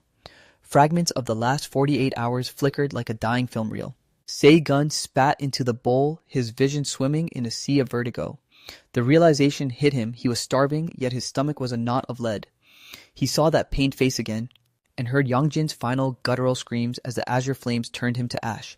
It was a choice born of necessity, yet it tasted like poison. The more these ghosts swirled in his mind, the more violent his body's rejection became. In that moment of weakness, Deokjeon's scathing warning surfaced from the depths of his memory.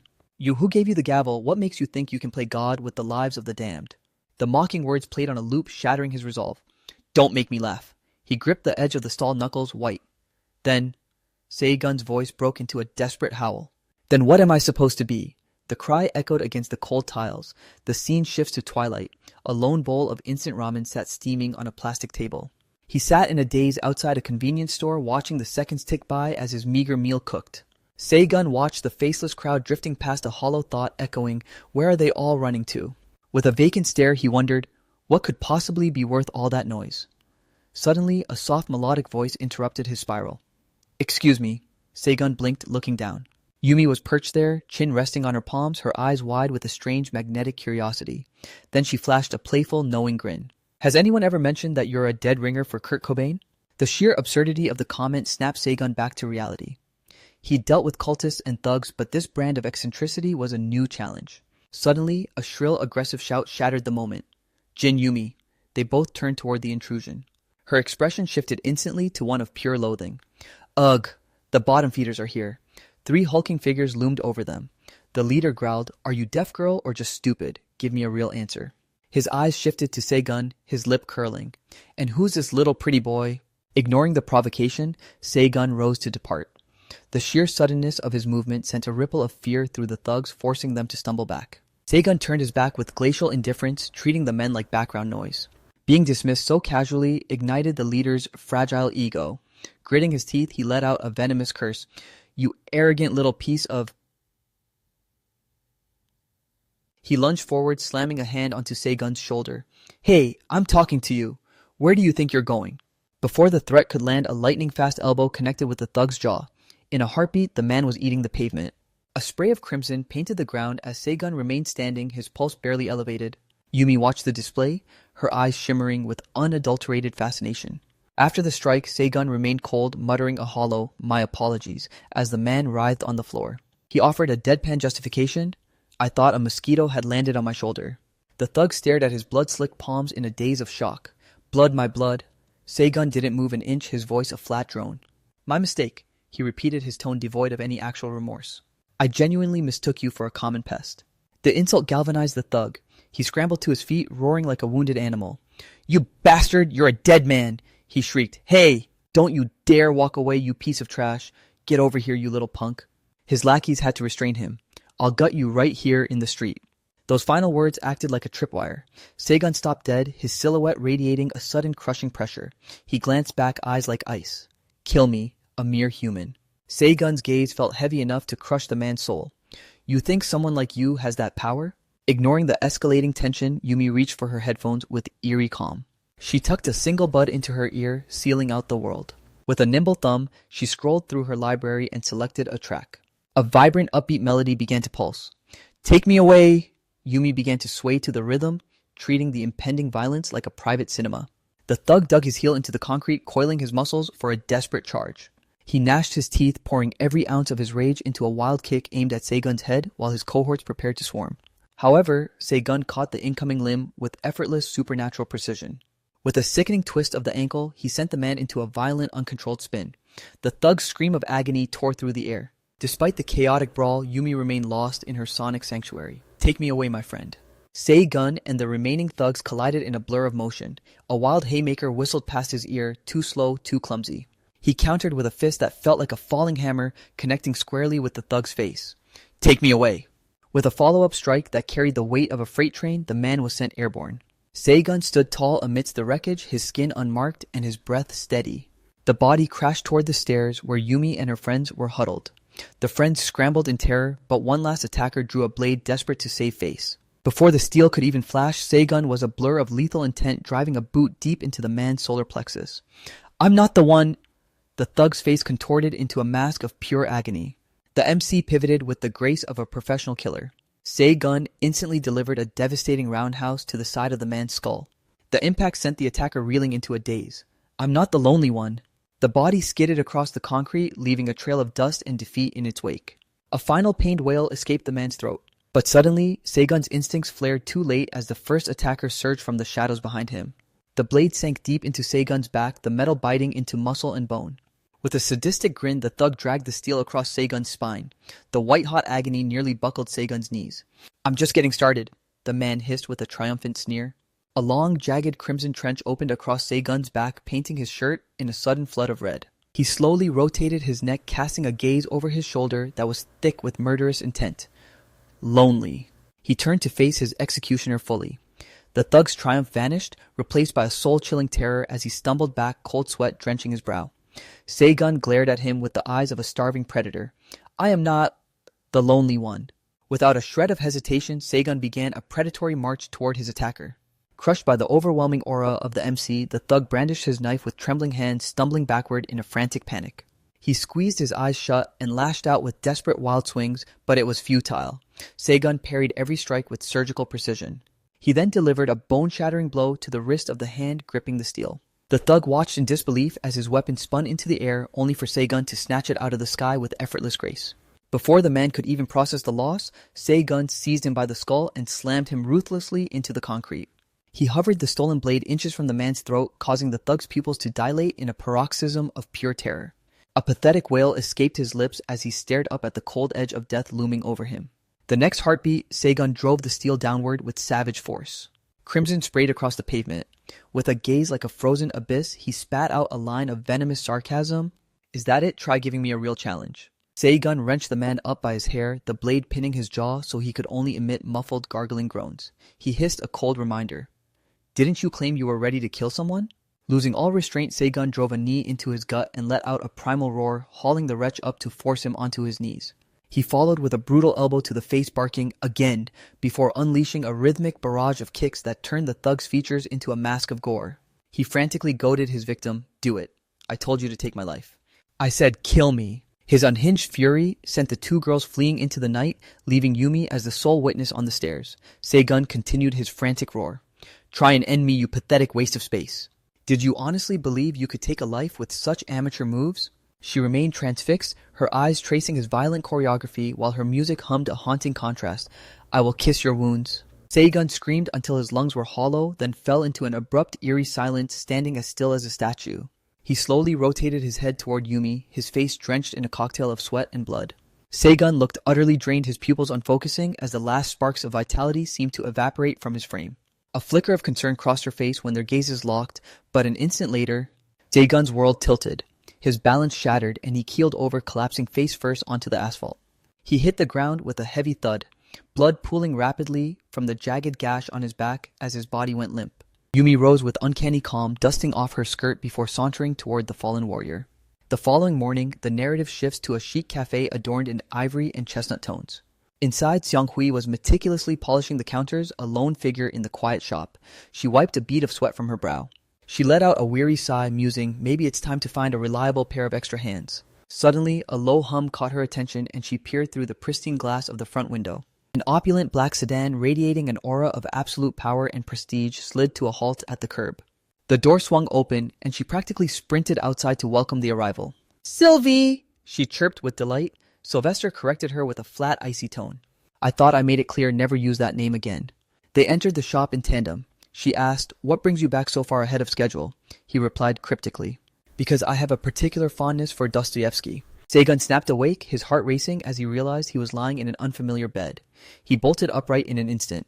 The room was littered with blood-caked bandages and Yumi was curled up at the foot of the bed, deep in slumber. Seigun scanned the perimeter, his mind racing through a fog of confusion. "How long have I been out?" He surveyed the dim chamber, noting the walls plastered with an eclectic array of posters. His gaze dropped to the floor, noticing dried bloodstains and women sleeping on the ground. "Where the hell have I ended up?" Taking in the chaotic environment, he blurted out, "This place is a literal disaster zone." He inspected a discarded bloody tissue and muttered in disbelief. "Paper towels, you call this medical attention?" Stirred by his voice, she yawned and rubbed the sleep from her eyes. "Oh, you're finally among the living." Seigun hesitated. "Yeah," he added stiffly. "Sorry for the intrusion. I'm leaving." He turned to make his exit, but Yumi blocked his path, her eyes brimming with worry. "You were literally skewered, you know." She asked in a hushed tone, "Are you really in any condition to just walk away?" Seigun blinked, caught off guard by her concern. She then began a slow, deliberate crawl toward him. Yumi leaned into his personal space, resting a palm against his bare-scarred chest. She issued a bold, casual proposition.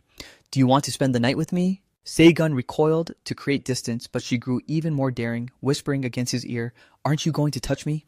A blush crept up Yumi's neck as she shyly tucked a strand of hair behind her ear. "I actually think you're quite a catch." At those words, Seigun went rigid, his eyes wide with a mix of shock and bewilderment. He scrambled back, stammering in a panic, Are you high or something?"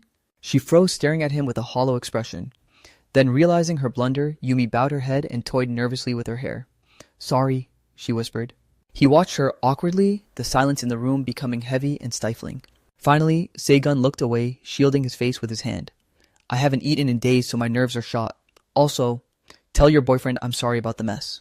After a beat, Yumi called out to him. He glanced back, curious. She struck a pitiful pouty pose and pleaded, "Can I come with you?" Back at the local convenience store, a humble feast of steaming noodles and triangular rice balls sat on the plastic table. The unlikely pair sat side by side. Yumi was devouring her food with gusto while Seigun sat with his arms locked across his chest. She juggled a rice ball and chopsticks, her cheeks puffed out as she happily munched through the meal. He watched her appetite in disbelief and couldn't help but think, "She's certainly eating her fill on my empty wallet." "Those thugs weren't my boyfriends," she clarified between bites, causing Seigun to blink in surprise. Yumi lowered her head, her eyes tracking the floor. "And as for following you, I was just terrified of being left alone in the dark." Seigun shot back instantly. "Do I look like some kind of babysitter to you?" He then fell into a brooding silence, staring blankly at the street outside. They sat in a shared quiet, watching the rhythmic flow of pedestrians through the glass. She remained still, her vibrant energy replaced by a somber, melancholic shadow. Seigun studied Yumi's profile and wondered, is she just as lost as I am? He looked down at his own meal, sinking back into the depths of his thoughts. Yumi broke the silence with a soft, "I'm sorry." Seigun looked back at her. She suddenly beamed at him, offering a bright smile as she introduced herself. "My name is Jin Yumi." Seigun poked at his noodles and let out a dry smirk. He replied with cold nonchalance, "Did I ask?" They finished their meal in the golden glow of the morning sun streaming through the storefront. The scene shifts to a colossal medical center in the heart of the city. A vitriolic argument was echoing through the halls. "Are you joking? What kind of security allows a child to just vanish?" Mihi leaned against the wall, observing the carnage with a hollow expression. The doctor tried to intervene. "Please, sir, maintain your composure." The physician offered a clumsy excuse. "This won't result in any lasting harm to your daughter." At that reckless comment, the man roared, "My daughter nearly bled out on the pavement, and you want me to be calm? If she dies, will you take the fall? Do you think I pay these exorbitant fees to be met with your arrogance?" Phantom stood behind the commotion, clutching a bouquet of roses and wearing a forced smile. "Yikes, I seem to have arrived at the peak of the drama." The man spun around shouting, "Who the hell are you supposed to be?" Phantom merely beamed. "Pardon the interruption for just a moment." Then he snapped his fingers and the man's contorted, screaming face instantly froze in time. In a heartbeat, every other person in the lobby fell under the same spell, their gazes turning vacant and lifeless. They stood like statues in a gallery, and the atmosphere grew unnervingly quiet. Mai-hee watched from the shadows, her breath hitching in shock. Phantom fixed his gaze on her, his mind working through the variables. Mortals are far more fragile than they care to admit. Noting her visible tremor, Mi-hee clenched her fists. Scanning her vital aura, Phantom continued his internal deduction. But if her heart had truly stopped, she wouldn't have possessed the strength to flee. He smiled and stepped past the frozen crowd. "Apologies for the chaos yesterday." Phantom stood before Mi-hee and explained, "I didn't realize how desperately you fought to escape, only for me to drag you right back into the lion's den." He offered the roses with a flourish and a simple proposal. "Would you like to leave this place with me?" Phantom winked, his tone dripping with confidence. "Actually, you don't have much of a choice. Technically, this is a kidnapping."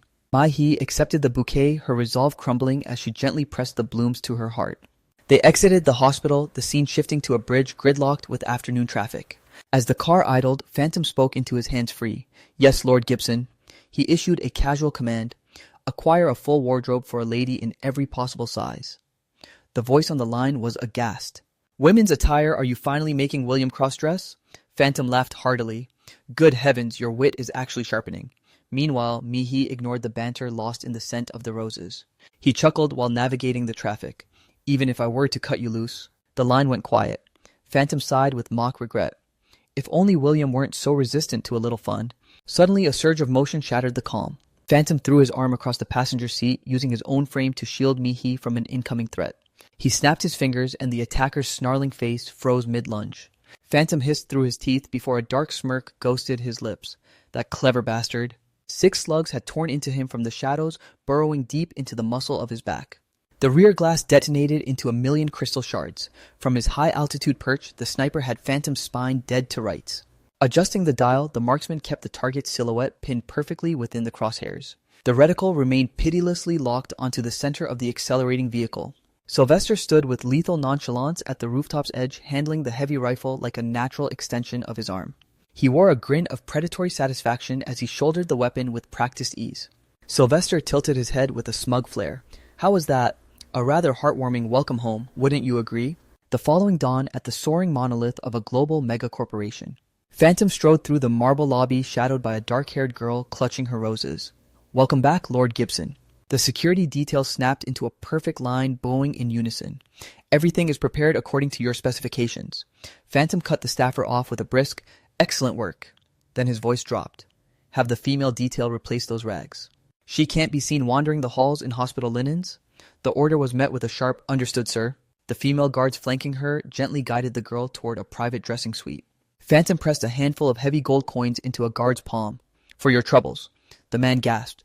This is... Phantom offered no further explanation, only a chilling tactical debrief. He emptied 6 chambers in a heartbeat, all meant for her. Fortunately, they were mere lead. The guard's voice wavered with concern. And if he had loaded silver? The thought didn't seem to ripple Phantom's composure in the slightest. He simply clicked his tongue. Well, he mentally weighed the odds. A single drop of spilled blood would have triggered her irreversible transformation. As he walked away, his irises flared with a sinister, vampiric glow. You've certainly evolved into a lethal gentleman, Sylvester. The scene shifts to Seigun's battered heavy bike. He stood over the machine, lost in a long, brooding stare. He tallied its mechanical failures. It's at the breaking point. It's a literal miracle this engine hasn't seized up yet. Seigun's mind was a chaotic fray. After surviving so many brushes with death, expecting the scrap metal to keep purring felt like a greedy fantasy. Internal conflict tore at him. I need an overhaul immediately or a new ride altogether, but... With a somber sigh, Seigun pried open his pathetically thin wallet. As expected, it was a hollow shell. He spat a curse under his breath, the memory of Old Man Doo's rejection stinging like a fresh wound. He replayed Doo's refusal in his head. Why the stubbornness? I won't stop hunting just because he's cut me off. No sales to brats, he says. I need to move this vampire blood soon. Helplessness washed over him as he leaned back. I need a dealer who doesn't care about my age. But where the hell do I find one? Suddenly, Yumi materialized from the shadows, rushing him with a cry of, Hey, Kurt Cobain! She leaned in close, her face inches from his, leaving Seigun momentarily paralyzed by the intrusion. Without waiting for an invite, Yumi hopped onto the seat right beside him. My legs are turning into icicles. She studied his brooding posture. So where are we off to? He blinked. You're assuming there's a we. Look, it's past midnight. Go get some sleep. Yumi ignored the brush-off probing into his life.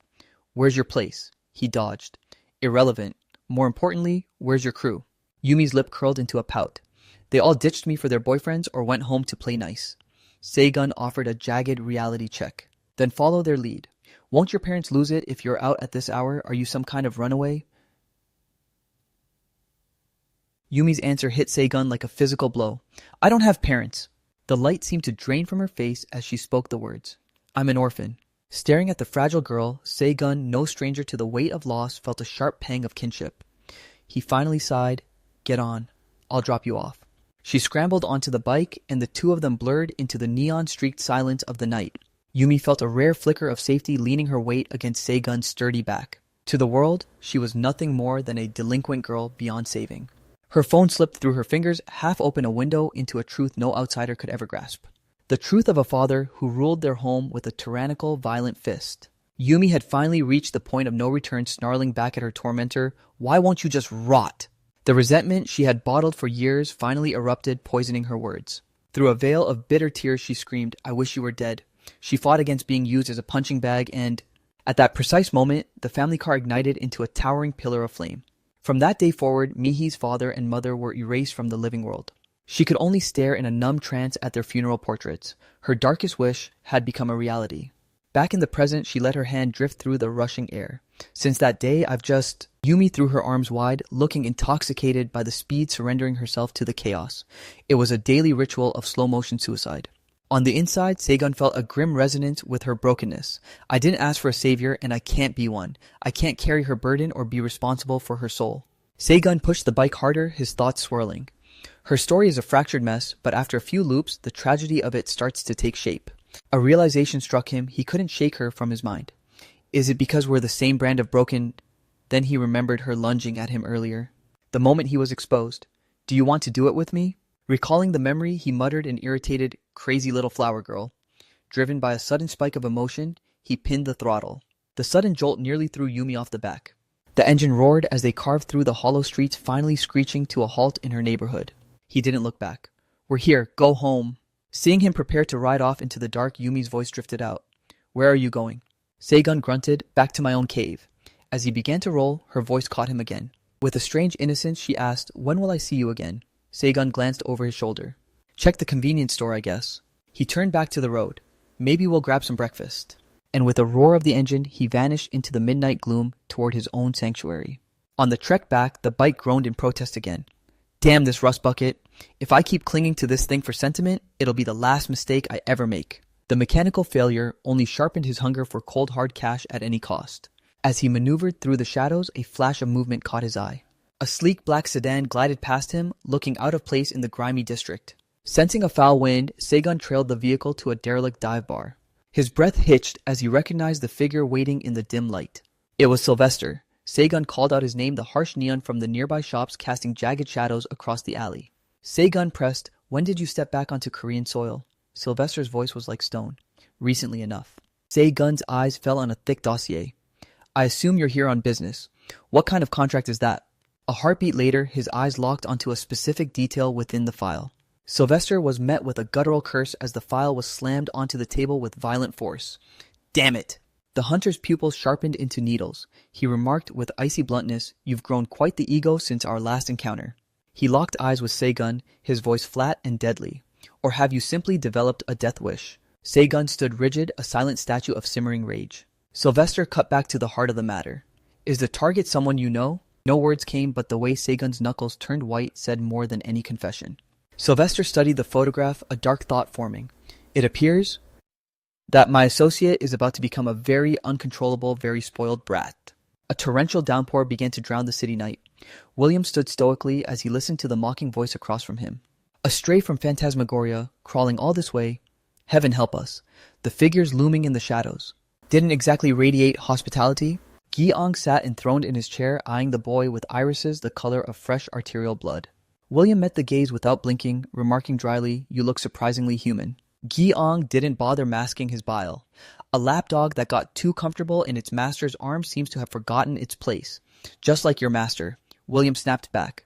For a man who surrounds himself with gutter thugs, you're remarkably bold to look down on him. The boy's lip curled in disgust. Is this really the best you have to boast about? The brute beside Gi-ong roared, quiet, while our master was bleeding out against Chang-un. That coward of a hunter was hiding in the shadows. Gi-ong raised a hand, silencing the outburst. Enough. He got straight to the point. This banter is a waste of my time. State your business and get out. William set a heavy briefcase on the floor and sent it sliding with a sharp kick. The case skidded across the tiles, coming to rest at Gi-ong's feet. The man's growl deepened as anger bubbled up. Is this meant to be a bribe for our silence? That true vampire hunter took our master's life with a coward strike. He ground the words out through gritted teeth. To buy our peace against a man like that, this pittance isn't nearly enough. Don't you agree? William's voice remained glacial. Don't confuse the situation. This isn't blood money for your revenge. Then the boy added a stinging postscript. Besides, your legal counsel isn't even here to witness this. Gi-ong narrowed his eyes. Then why the hell are you here? William reached into his pocket with deliberate slowness. The quarry I'm after is much, much weaker. He flicked a photograph onto the table in front of Gi-ong. The man picked up the image as William's voice echoed in the room, Sylvester's prize student. Given his current lack of refinement, you lot should be more than enough to crush him. Gi-ong pivoted back to the hunt. Give me a location. The boy complied. Seoul Gwanak District. Then the kid dropped a stinging truth. You're the superior here. Surely you can handle the legwork yourself, or am I mistaken? Gi-ong hissed, glaring at the messenger. What a loathsome client. Later, within the shadows of the Jethro sanctuary, that single photograph haunted the table. Yang-ho took one glance, and a visceral curse erupted. That miserable brat. Song-dong's eyes narrowed. What, you've crossed paths with this kid? Caught off guard, Yang-ho began to stammer. Well, it's complicated. Yang-ho recovered quickly. He's the high school punk who tried to crash the club. Song-dong recoiled in disbelief. Him. You're joking. William observed the reaction and smirked. It seems this execution will be swifter than expected. Gi-ong flashed a predatory, bloodthirsty grin. Precisely. We'll end this in a heartbeat and claim a king's ransom. Meanwhile, atop a separate glass monolith, two silhouettes stood like ghosts watching the torrential downpour through the transparent terrace doors. Mai-hee finally shattered the heavy silence. Are you truly as wealthy as they say? Phantom offered no false modesty. It is an undeniable fact. Then the girl turned her gaze toward him. Why have you taken such an interest in me? Phantom's curiosity flared as he weighed his response. Why indeed a difficult riddle? Shall we simply call it a tether of blood? Mi-hee looked up, her eyes searching his. Will you grant any wish I make? His massive frame cast a long shadow as he replied in a resonant, steady tone. If it is within my power, consider it done. Mai-hee fell into a trance, staring at the glittering distant city lights. Then she uttered a request that struck Phantom like a physical blow. Take me to the place where those people are. For a long moment, the air in the room seemed to freeze. He whispered two chilling words, the hunter. Then Phantom abruptly shifted the rhythm of the conversation. When you transcend a natural lifespan and exist in the forever, you begin to hear a specific frequency. A sound beyond mortal ears, a clear haunting melody that whispers of ruin and slaughter. He spoke as if addressing his own reflection. It is a chronic affliction that comes with inhabiting this immortal vessel. A spark of dark fascination ignited in Phantom's eyes. Yet I find more beauty in patience than in mindless gluttony. Mai-hee blinked, her confusion evident. Patience? His voice softened into a doting, almost paternal caress. The strength to endure agony and survive this hellscape. If there is something worth guarding, even the flames of perdition feel like a summer breeze, little one. Mi-hee whispered skeptically. Do you truly believe that? Phantom was unwavering. I do. I won't force my philosophy upon you, but mark my words, there are still days worth living for. She met his gaze with cynical doubt. Is that a fact? Mi-hee turned back to her reflection in the glass. She spat out a single word, lies. Phantom's tone shifted into something more raw. There were eras where I desperately wanted to believe those lies myself. Truly. Mai-hee looked down, her spirit sinking. But none of that matters anymore. The weight of her despair dampened Phantom's mood instantly. How tragic. No spark of defiance left. A slow, wicked smirk crept across his face as a new thought took hold. Still, since you'll be the youngest fledgling of the clan, he flicked his wrist, trailing elegant ribbons of blood through the air. A parting gift of vengeance seems only appropriate. Mi-hee watched the crimson display with an eerie, detached calm. She instinctively opened her arms. Phantom pulled her into a cold embrace, leaning down to her level. Simultaneously, William arrived to deliver his debrief. Master, per your instructions, I have made contact with the Jethro Syndicate. The boy's voice died in his throat as he witnessed the scene unfolding before him. William let out a cry of shock as he saw Mi-hee feverishly consuming Phantom's essence. Master, stop! It was as if a circuit had shorted out in the boy's mind. Phantom extended a hand, beckoning the stunned William closer. Join us, William, before my generosity expires. Outside, the sky continued to weep a relentless icy deluge. A motorcycle tore through the curtain of rain, its engine screaming against the storm. Seigun's expression was carved from stone. Sylvester's warning echoed in his skull. He is a repulsive stain on existence. No matter how many centuries he hoards, his soul has rotted to the core while he bathes in opulence and influence. It is a sick joke for a creature like him to sermonize about the salvation of man. He had remarked with total apathy, he is no savior, he is no god. Seigun had challenged him. Then what role will you play, father? You're a priest, aren't you? Sylvester had bowed his head, lost in a momentary shadow of thought. Then he had raised two fingers in the shape of a barrel. A hollow sound had punctuated the silence, a mental alarm. Bang! Seigun lowered his gaze, the weight of the memory heavy in his chest. He had turned then, walking away with a heart of ice. Sylvester's voice had caught him at the threshold. Han Seigun! The next instant, a small object had been hurled towards Seigun with pinpoint force. He opened his hand to reveal a single mysterious pill. Sylvester's parting words were cold. You are now a marked man, all because of the girl the vampire lord stole. Every syllable Seigun recalled. Felt like a condescending sermon. Think before you strike. Do not let your idiocy be your undoing. Spurred by the memory, Seigun's hand tightened, pinning the throttle to the stop. His face was a mask of ruthless, cold-blooded intent. Suddenly, a flash of red caught his eye. He jerked his gaze skyward. Something was circling in the gloom. A bat. No, something more sinister. Seigun locked his sights onto the winged intruder. But the moment his focus wavered, a different predator lunged from the darkness ahead. Seigun's heart hammered against his ribs at the sudden ambush. A massive tiger, its brow embedded with a pulsing radiant gemstone, barred his path. He leaned the bike hard, using every ounce of his instinct to weave through the lethal strike. He cleared the beast by a hair's breadth. Seigun whipped the bike into a violent 180-degree skid, demanding a face-to-face brawl. Just then, a voice from the shadows behind him turned his blood to ice. "This little runt?" Gina stepped into the light, eyeing him like a gourmet meal. "Is this the brat Gi-ong was whining about?" As she spoke, a voice from the opposite side chimed in. "Aye, that's the one." Jang-un stepped forward, his eyes locking onto Se-gun like a heat-seeking missile. The motorcycle was pinned, caught in a lethal pincer between two monsters. Se-gun's eyes darted frantically, measuring the threat from both sides. He analyzed their posture as the rain turned into a blinding downpour. Gina glanced at her partner's weapon and teased, "Is that piece actually real? Where'd you find it? I thought guns were a no-go in this country." Suddenly, Se-gun's tires shrieked as he dumped the clutch and the engine bellowed. He launched the heavy machine directly at Gina like a guided missile, but she caught the spinning tire with her bare hand, stopping the momentum dead. A brutal stalemate of strength ensued. Se-gun didn't hesitate, drawing his sidearm and leveling it inches from Gina's face. He thumbed the safety, his eyes promising a lead funeral. Gina flinched, her grip breaking as she recoiled in fury. "You little pest!" The bike bucked into the air, performing a violent metallic somersault. Then the bike roared toward Jang-un on the flank. Se-gun adjusted his trajectory, flying through the rain like a storm god. A second later, the machine soared through the empty air. He executed a perfect roll onto the asphalt, abandoning the bike. Se-gun rose, his gaze defiant, icy, and lethal. He sharpened his focus to a razor's edge. Gina wiped a smear of blood from her cheek, her irritation boiling over. "Damn it all." She turned to her partner, nodding toward Se-gun. "The kid actually has some backbone."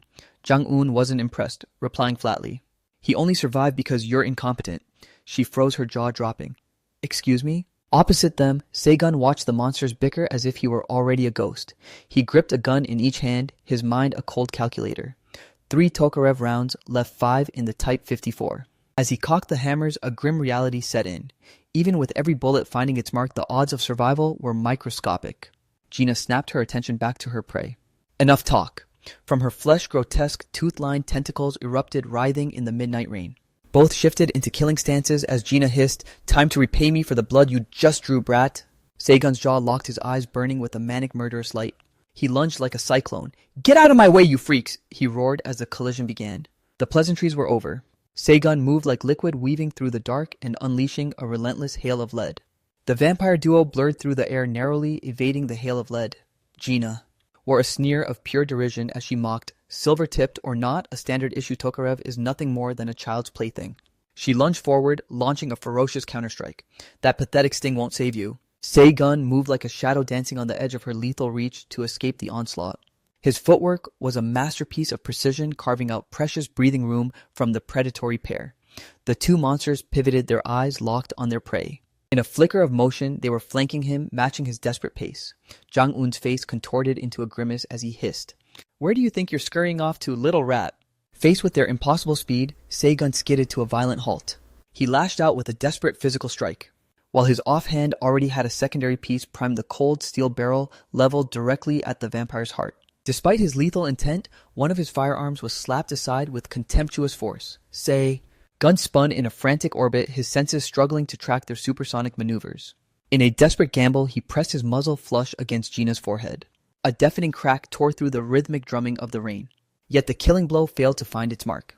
Writhing vine-like tentacles had coiled around Se-gun's limbs, jerking his aim into the void. He pivoted to deliver a desperate punch, but was swatted away like a discarded toy. Se-gun was sent skipping across the asphalt, his body absorbing a brutal impact.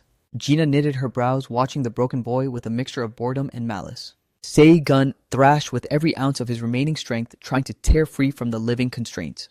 A chilling voice cut through the storm as even more grotesque vines erupted from the shadows. "How much longer do you intend to maintain this pathetic struggle?" Gina completely shackled Se-gun's momentum. She slammed him into the mire, her voice rising to a crescendo. "I told you, resistance is a death sentence." The force of the impact shattered the earth beneath him. Se-gun's consciousness began to flicker. The world was dissolving into a dark haze. Only after he went limp did Gina retract her serrated vines, clicking her tongue in a fit of pique. Ghostly echoes of Yumi's laughter and her radiant smile flickered through his mind, a memory so vivid it felt like yesterday. Snarling through the pain, Se-gun forced his broken body to move. He dragged himself through the sludge, but was instantly ensnared once more. Jang-un began to haul Se-gun toward him like a carcass. Beside him, Gina's giggle spiraled into a hollow, monstrous cackle. "Finally, it's time to feast on your despair." Before her fangs could graze his skin, a high-caliber round tore through the center of her skull. Gina collapsed like a puppet with cut strings, leaving Jang-un paralyzed in a state of absolute shock. He whipped his head toward the origin of the shot, barking, "Who's there? Show yourself." Deokjan's gravelly, unshakable voice drifted from the gloom. "This kid is more trouble than he's worth." He offered a scathing critique of Seigun's reckless style, noting the idiocy of hunting vampires without invoking Moonshadow. Then a smirk played on his lips. "Hey, you suicidal brat, is this the garbage I spent months teaching you?" Enraged at being ignored, Jang-un lunged at the newcomer. "Pay attention to me." Deokjan's eyes turned cold and sharp. In the span of a single heartbeat, he swung his heavy weapon, shredding through the wall of thorny vines.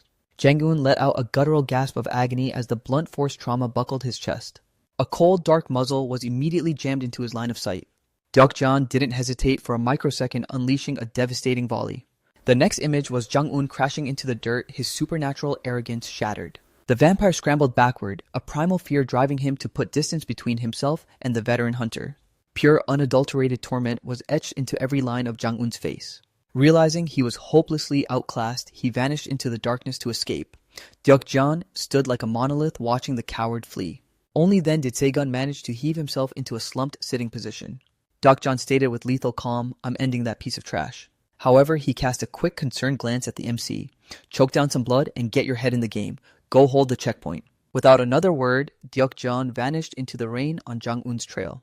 Left in the hollow silence, Seigun's mind began to spiral into dark places. He leveled his firearm at the fallen Gina to deliver the final, merciless blow. Seigun's thoughts were heavy with bitterness. Is it their connection to a true vampire? This blood? It tastes far more potent than those low-rank mongrels. He drew in ragged, burning breaths, pushed to the absolute brink of exhaustion. He forced himself to stand, his joints screaming in protest. No wonder they're so terrifyingly powerful. Seigun reached down, his fingers closing around his weapon with renewed iron resolve. The downpour intensified, turning the world into a blur of gray where dim street lamps struggled to pierce the fog. Broken bodies were strewn across the asphalt like discarded refuse. Seigun stared at the carnage with hollow eyes. Flashes of the struggle surfaced the precise moment he had finally broken the back of the Vampire Legion. He white-knuckled the hilt of his blade. "As long as I have this, I'm not finished." Seigun crushed a stimulant pill between his teeth, reciting the mantras of his training. The chemical catalyst ignited instantly, turning Seigun's irises into glowing embers. He felt a surge of unnatural power. The boy he was had been incinerated by the hunter he had become. Seigun locked his predatory gaze on the horizon. The reality around him began to warp and shift under the weight of his heightened senses.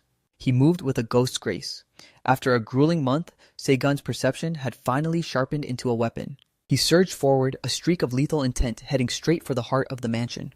He skidded to a halt as a lone silhouette emerged from the shadows. This time, Seigun's heart nearly stopped in genuine disbelief. His mind was a storm of static, but one desperate silent plea rose above the noise. "Please, just don't be another ghost." The figure stood with hands drenched in fresh steaming gore, a lifeless husk cooling at their feet. A jagged bolt of lightning tore through the sky, casting the room in a stark, terrifying light. Seigun was so shaken, he nearly lost his grip on his blade. But beneath the shock, he mechanically chambered around. In the beginning, God forged man from dust. Death is simply the ritual to reclaim paradise. He leveled his sights at the figure.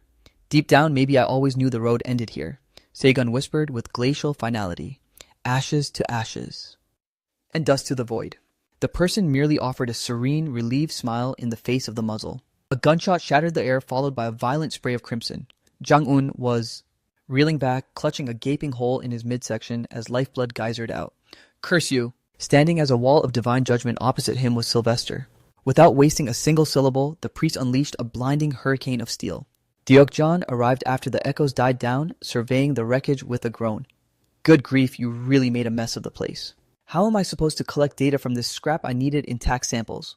Sylvester cut him off, his expression grim. "No time for your bickering." He barked an order, "Recover that kid, now."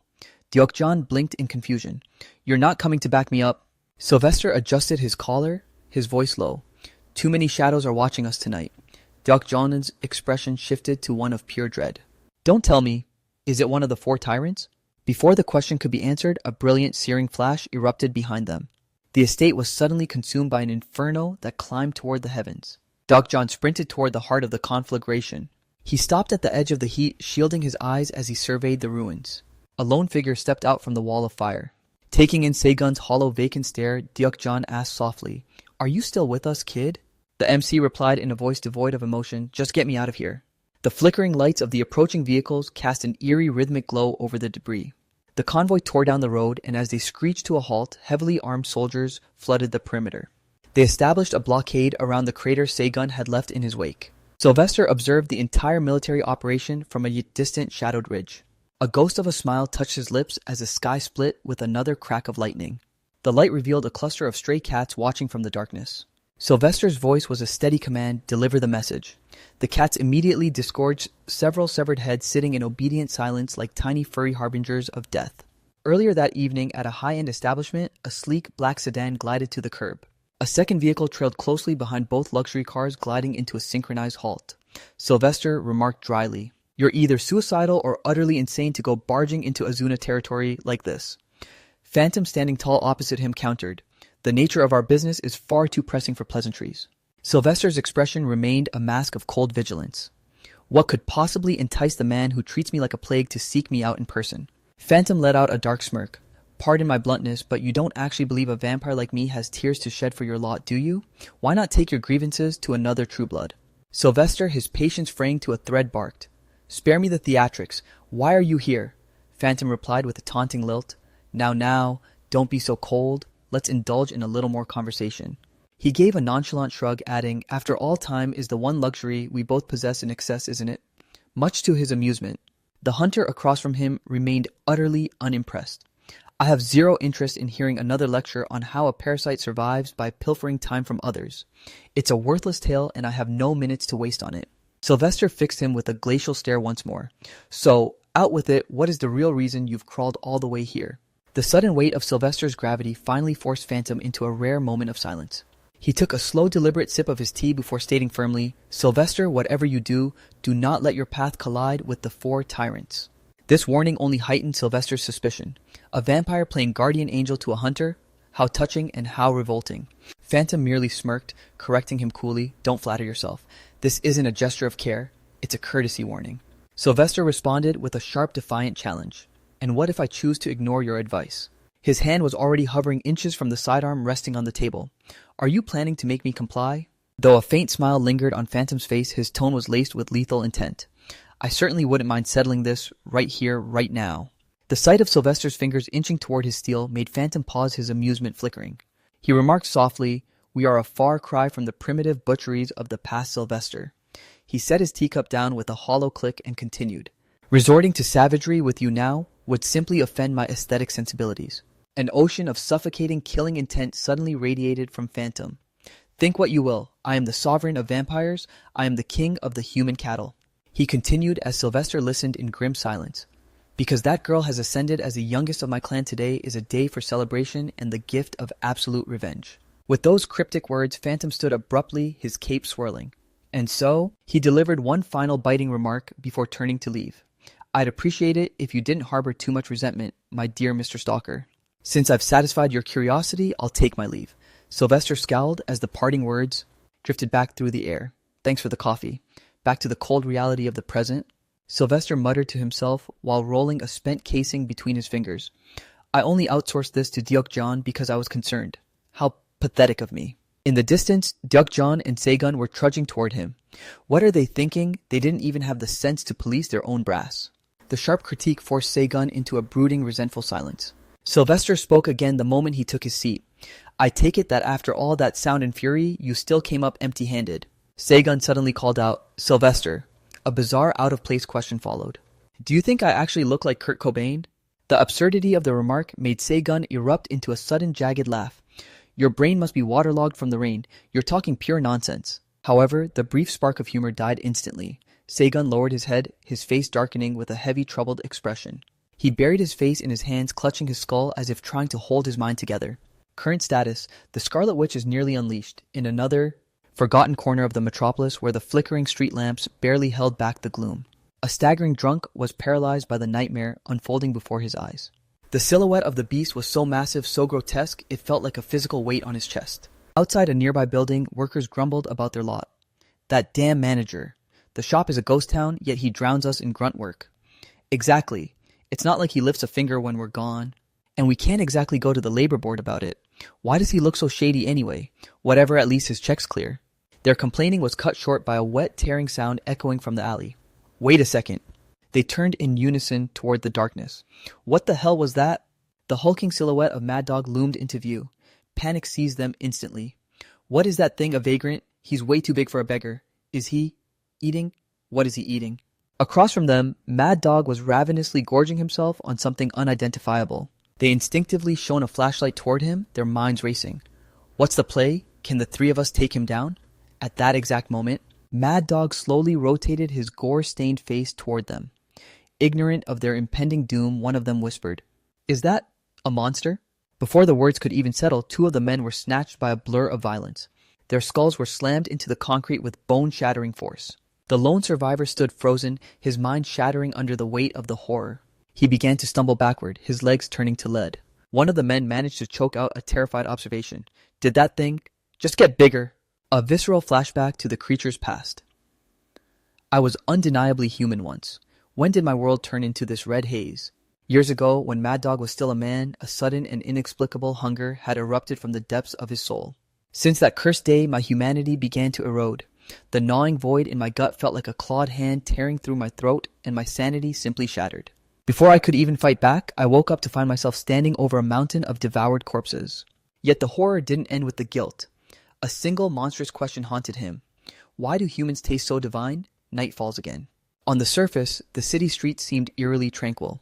An athletic man was out for his nightly jog, pushing his pace through the park. Suddenly, he skidded to a stop, startled by a massive movement in the shadows ahead.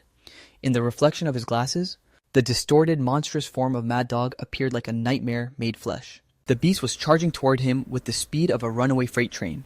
By a stroke of pure luck, the jogger threw himself aside just in time. Mad Dog didn't slow down his momentum, carrying him forward as his hunger peaked. There was only one primal roar echoing in his mind. So hungry, starving, I'm dying of hunger, need to eat. With a sickening crunch, Mad Dog fell upon the unlucky jogger, tearing him limb from limb. The blue glow of a smartphone screen illuminated the carnage for a brief second. A witness in a nearby building frantically drew the curtains, but Mad Dog's predatory eyes had already locked onto the movement. He didn't pursue them immediately, far too occupied with the warm feast of flesh laid out before him. Deep within Mad Dog's fractured consciousness, only one thought remained. I am famished. A new dawn breaks over the city. Dae-soo and Deok-jan walked in tandem through a dim corridor. What are you hiding from the taxman? Why the hell are the lights out? I thought you retired from this life. Du shot him a sharp look before grunting an answer. I need someone to actually deliver the goods if I'm going to stay in business. Between you and that Dongjun punk, I haven't seen a cent of profit in months. This sharp rebuke left Deok-jan speechless. After a few more steps, Du stopped and reached out toward a hidden console. He struck a switch and shafts of artificial light immediately pierced the gloom through apertures in the ceiling. The light pulled directly onto an aging computer terminal. Nearby, a radio perched on a weathered wooden crate began broadcasting the morning's grim headlines. The news was hauntingly familiar, the latest report on Mad Dog.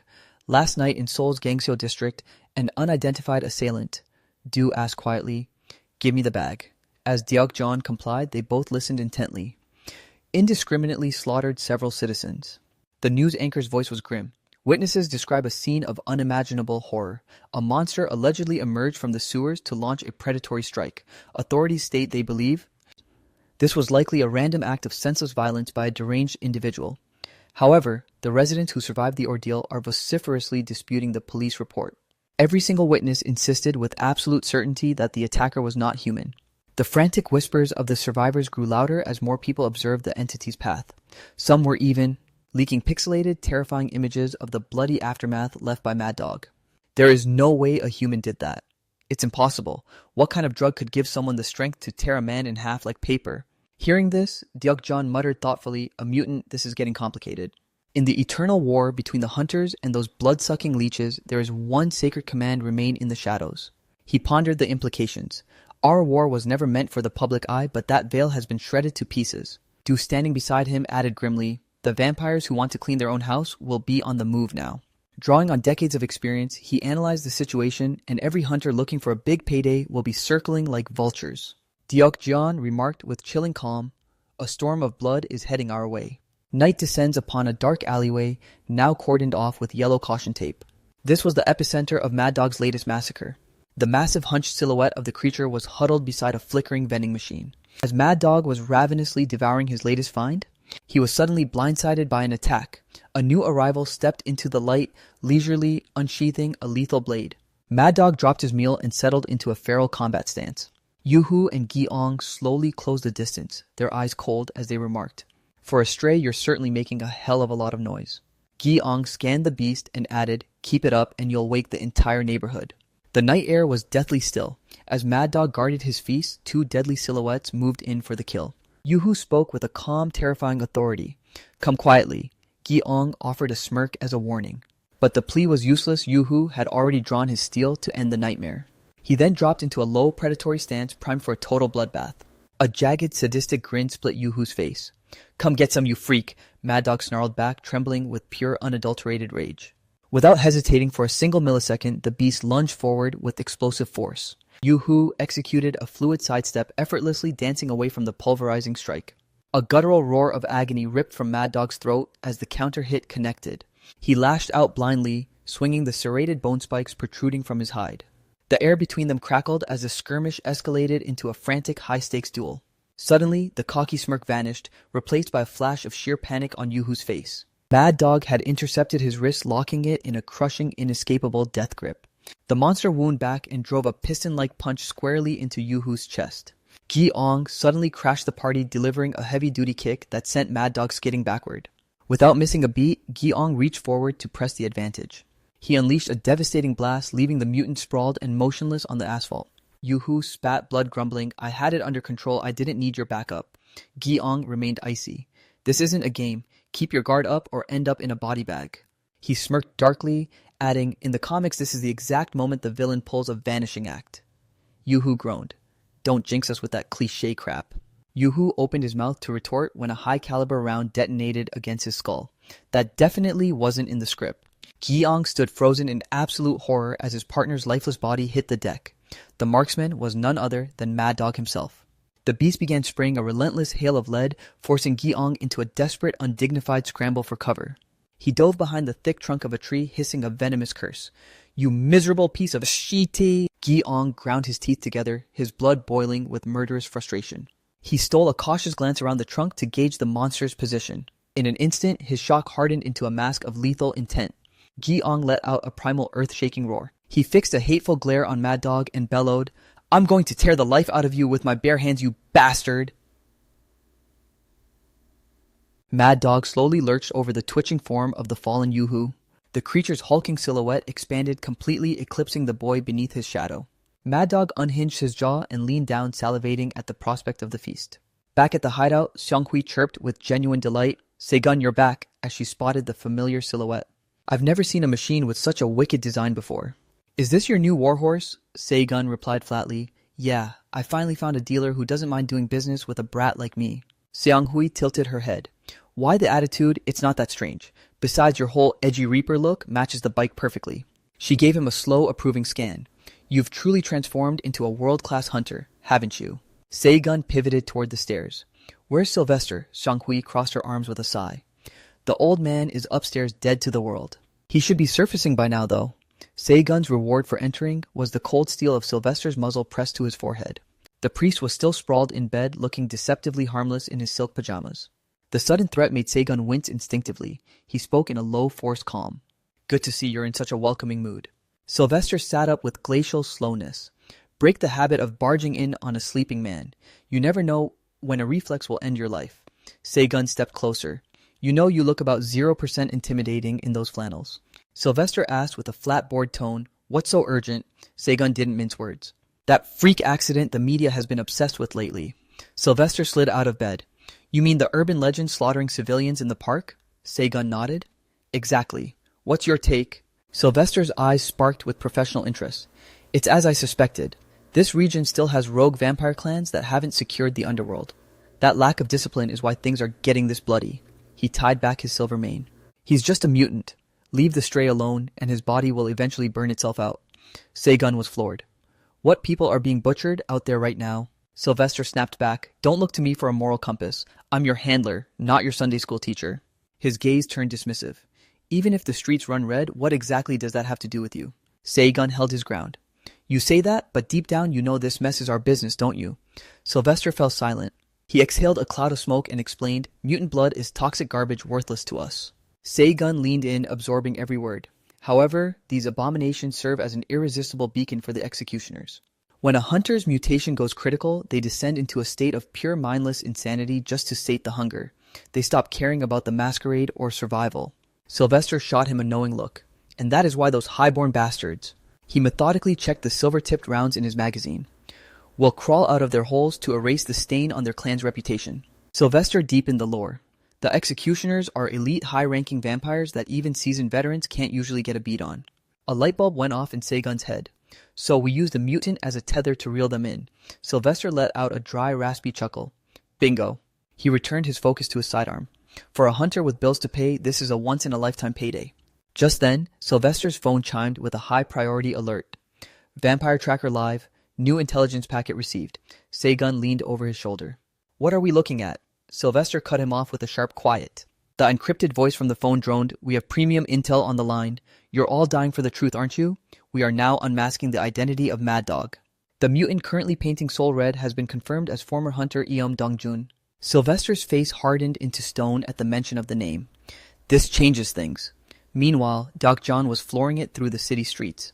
Sylvester's observation mirrored the grim tension in the driver's eyes. It seems destiny has decided to be exceptionally cruel to him. Night descended heavily over the industrial harbor. A massive duffel bag overflowing with stacks of cash was slammed onto a table. "Count it out, Kenneth." Kenneth sat down with practiced composure to verify the blood money. "The sum appears to be correct," he noted. This was Kenneth Yan, the notorious underworld arms dealer. Kenneth stepped toward the shadows and swung open the heavy steel container doors. Inside sat a literal cathedral of violence, everything from tactical sidearms and armor-piercing rounds to blackened combat knives. The racks even held military-grade high-impact body armor. Bosong ran a hand over the gear, clearly impressed. "Exquisite. I didn't think equipment of this caliber could even enter Korean soil." Kenneth prepared to depart. "As a courtesy, I suggest you avoid going on a high-profile killing spree with these." He issued the warning since these weapons carried a distinct signature. Suddenly, one of Bosong's thugs pressed a cold barrel against Kenneth's temple. The thug sneered, "You're a real riot old man. What's the point of buying toys this expensive if we aren't allowed to paint the town red, huh?" Kenneth didn't even flinch, looking back with pity. "You should really quit while you still have a pulse. If you manage to offend a professional arms dealer, all that shiny hardware in your hands turns into expensive scrap metal." He turned fully to face the trembling thug. "Now, let's see if any of you possess even a shred of long-term vision." The goon's voice cracked as he yelled louder. "You think you're untouchable? This thing is cocked and loaded." Kenneth's patience finally snapped. "You absolute brain-dead dipsh." He laid out the harsh reality. "If I put a bullet in your skull right now, exactly which street corner do you plan on buying more ammo from in the future?" Bosong finally intervened with a wave of his hand. "Relax. It was just a bit of locker room humor." He looked at Kenneth with newfound respect. As expected of a top-tier pro, you don't even blink in the face of death. The dealer remained completely unfazed, even with a hair trigger aimed at his brain. Kenneth turned back to the syndicate members. "Were you not impressed that a mere human like me can hold his own in a room full of vampires?" He added icily, "Regardless, pointing a weapon at your only supplier is incredibly poor business etiquette." He rubbed his chin thoughtfully. Then, just before vanishing into the night, Kenneth made a chillingly playful announcement.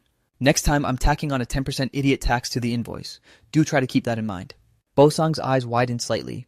"Next time?" He let out a hollow, booming laugh. He walked away, tossing a parting shot over his shoulder. "Sure, I'll keep it in mind." Once the coast was clear, Kenneth's stoic mask crumbled. "They say Hecate's bloodline is as ugly as sin, and they weren't exaggerating." He looked genuinely disgusted. "No manners, just like the rumors said? That was a bit too close for comfort." Back in Deokjeon's car, the truth was clear. The mutation was likely triggered during the Jethro hunt, a lethal side effect of Moonshadow. He listened to the pirate broadcast. "Everyone knows there's a massive bounty on this mutant's head, right? You might ask yourself. Why anyone would waste a cent on a mindless stray, but with this much blood money on the table, survival is suddenly a very expensive game." Then the host dropped the hammer. "The bounty is officially set at 100 million won. Doc John stared at the road, his mind racing. "This is insanity. I can't believe the vampire clans are actually putting a price on a hunter's head." Another urgent update pinged. "We've just received a live intelligence feed." Gruesome images of mangled corpses flashed across the screen, accompanied by a haunting narration. "Currently, at the southern terminus of Yanghwa Bridge near Han River Park." They broadcast Mad Dog's exact coordinates. "The beast has resurfaced." They added a chilling disclaimer. "Of course we are merely the messengers.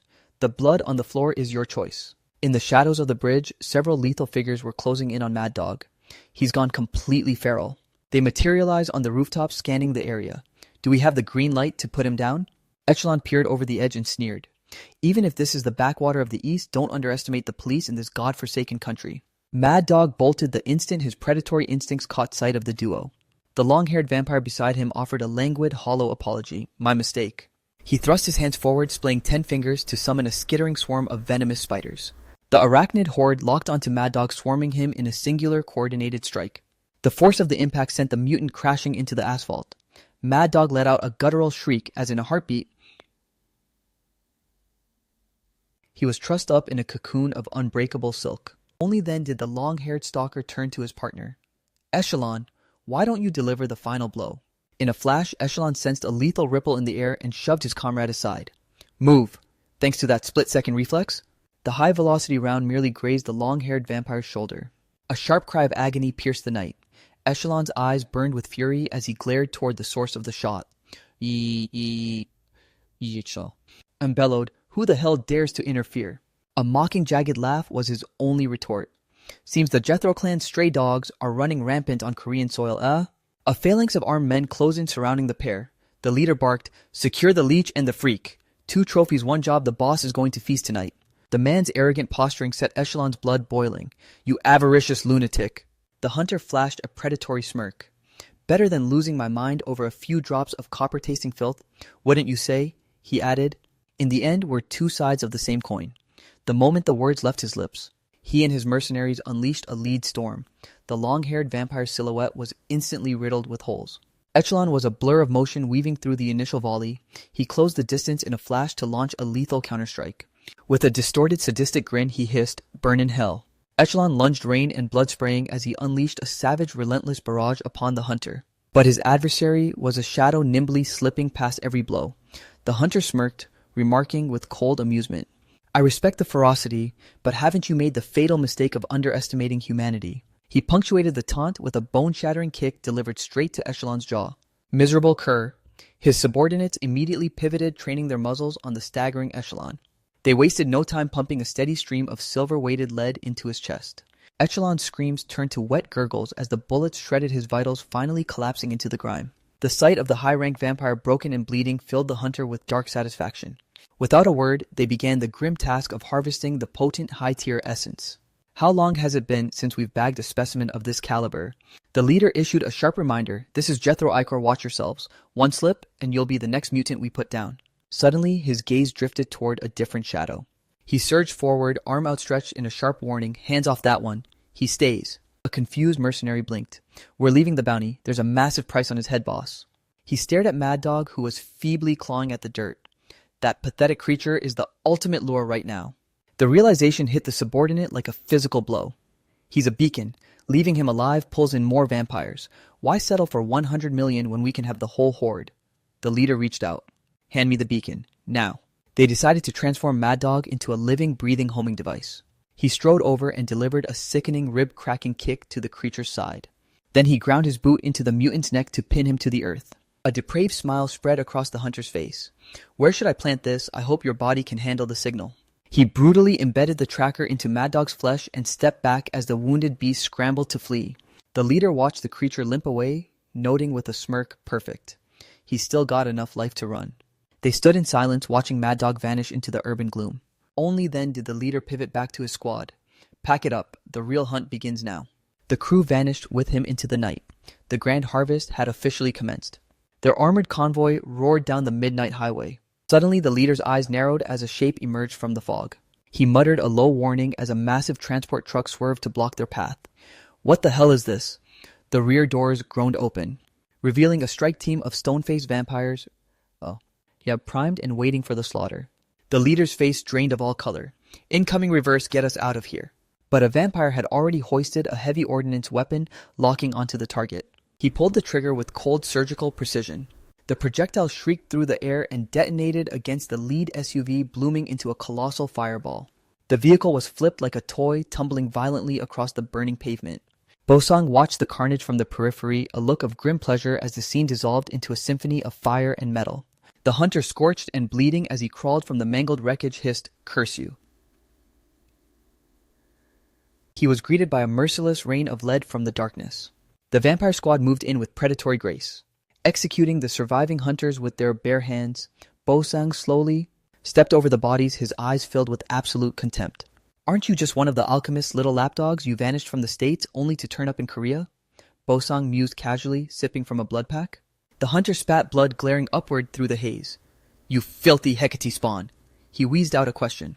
"Since when did your kind get so pathetic that you needed heavy artillery to finish a job?" Bo-sang replied with chilling composure, "The weak person you're mocking is the one still standing. You should have come prepared." He leaned down, his voice a lethal whisper. "The true hunter who slaughtered Jethro and Jang-un is loose here. Entering this land without real firepower would be suicide, wouldn't it?" He pressed the barrel of his gun against the hunter's forehead. "Don't you agree?"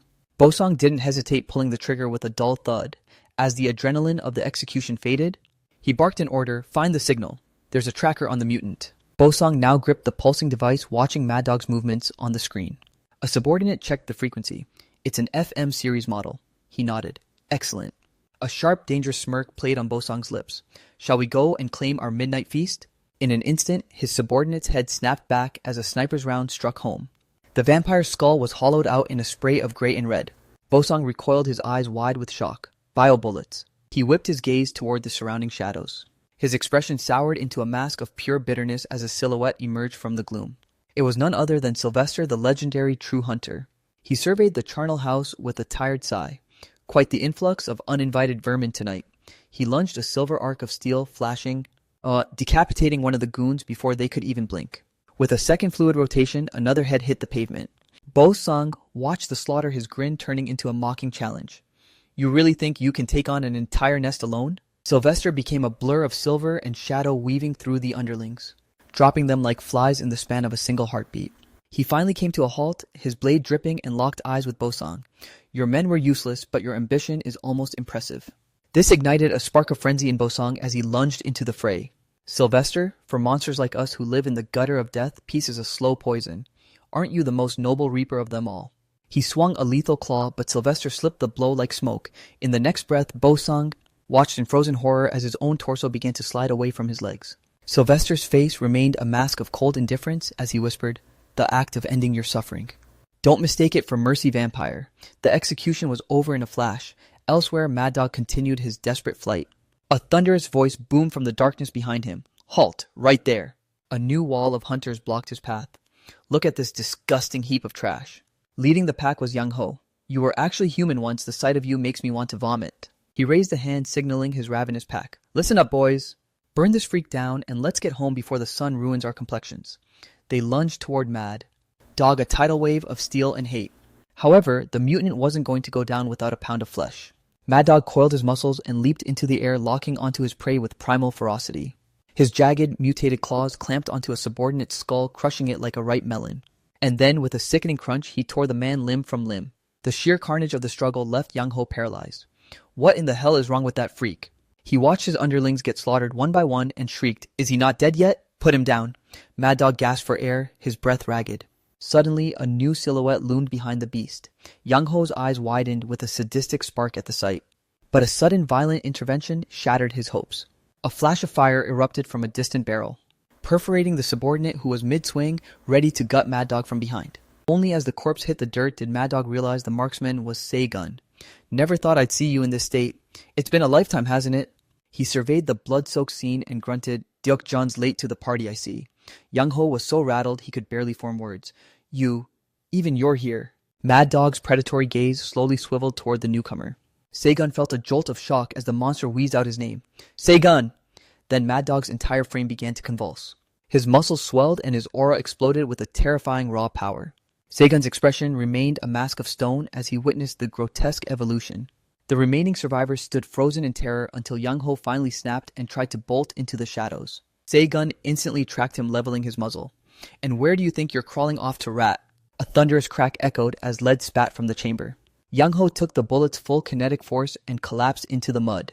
He howled in agony, clutching his shattered face. Meanwhile, Mad Dog began a slow, heavy march forward. He came to a halt mere inches from Seigun, the air thick with the smell of iron and death.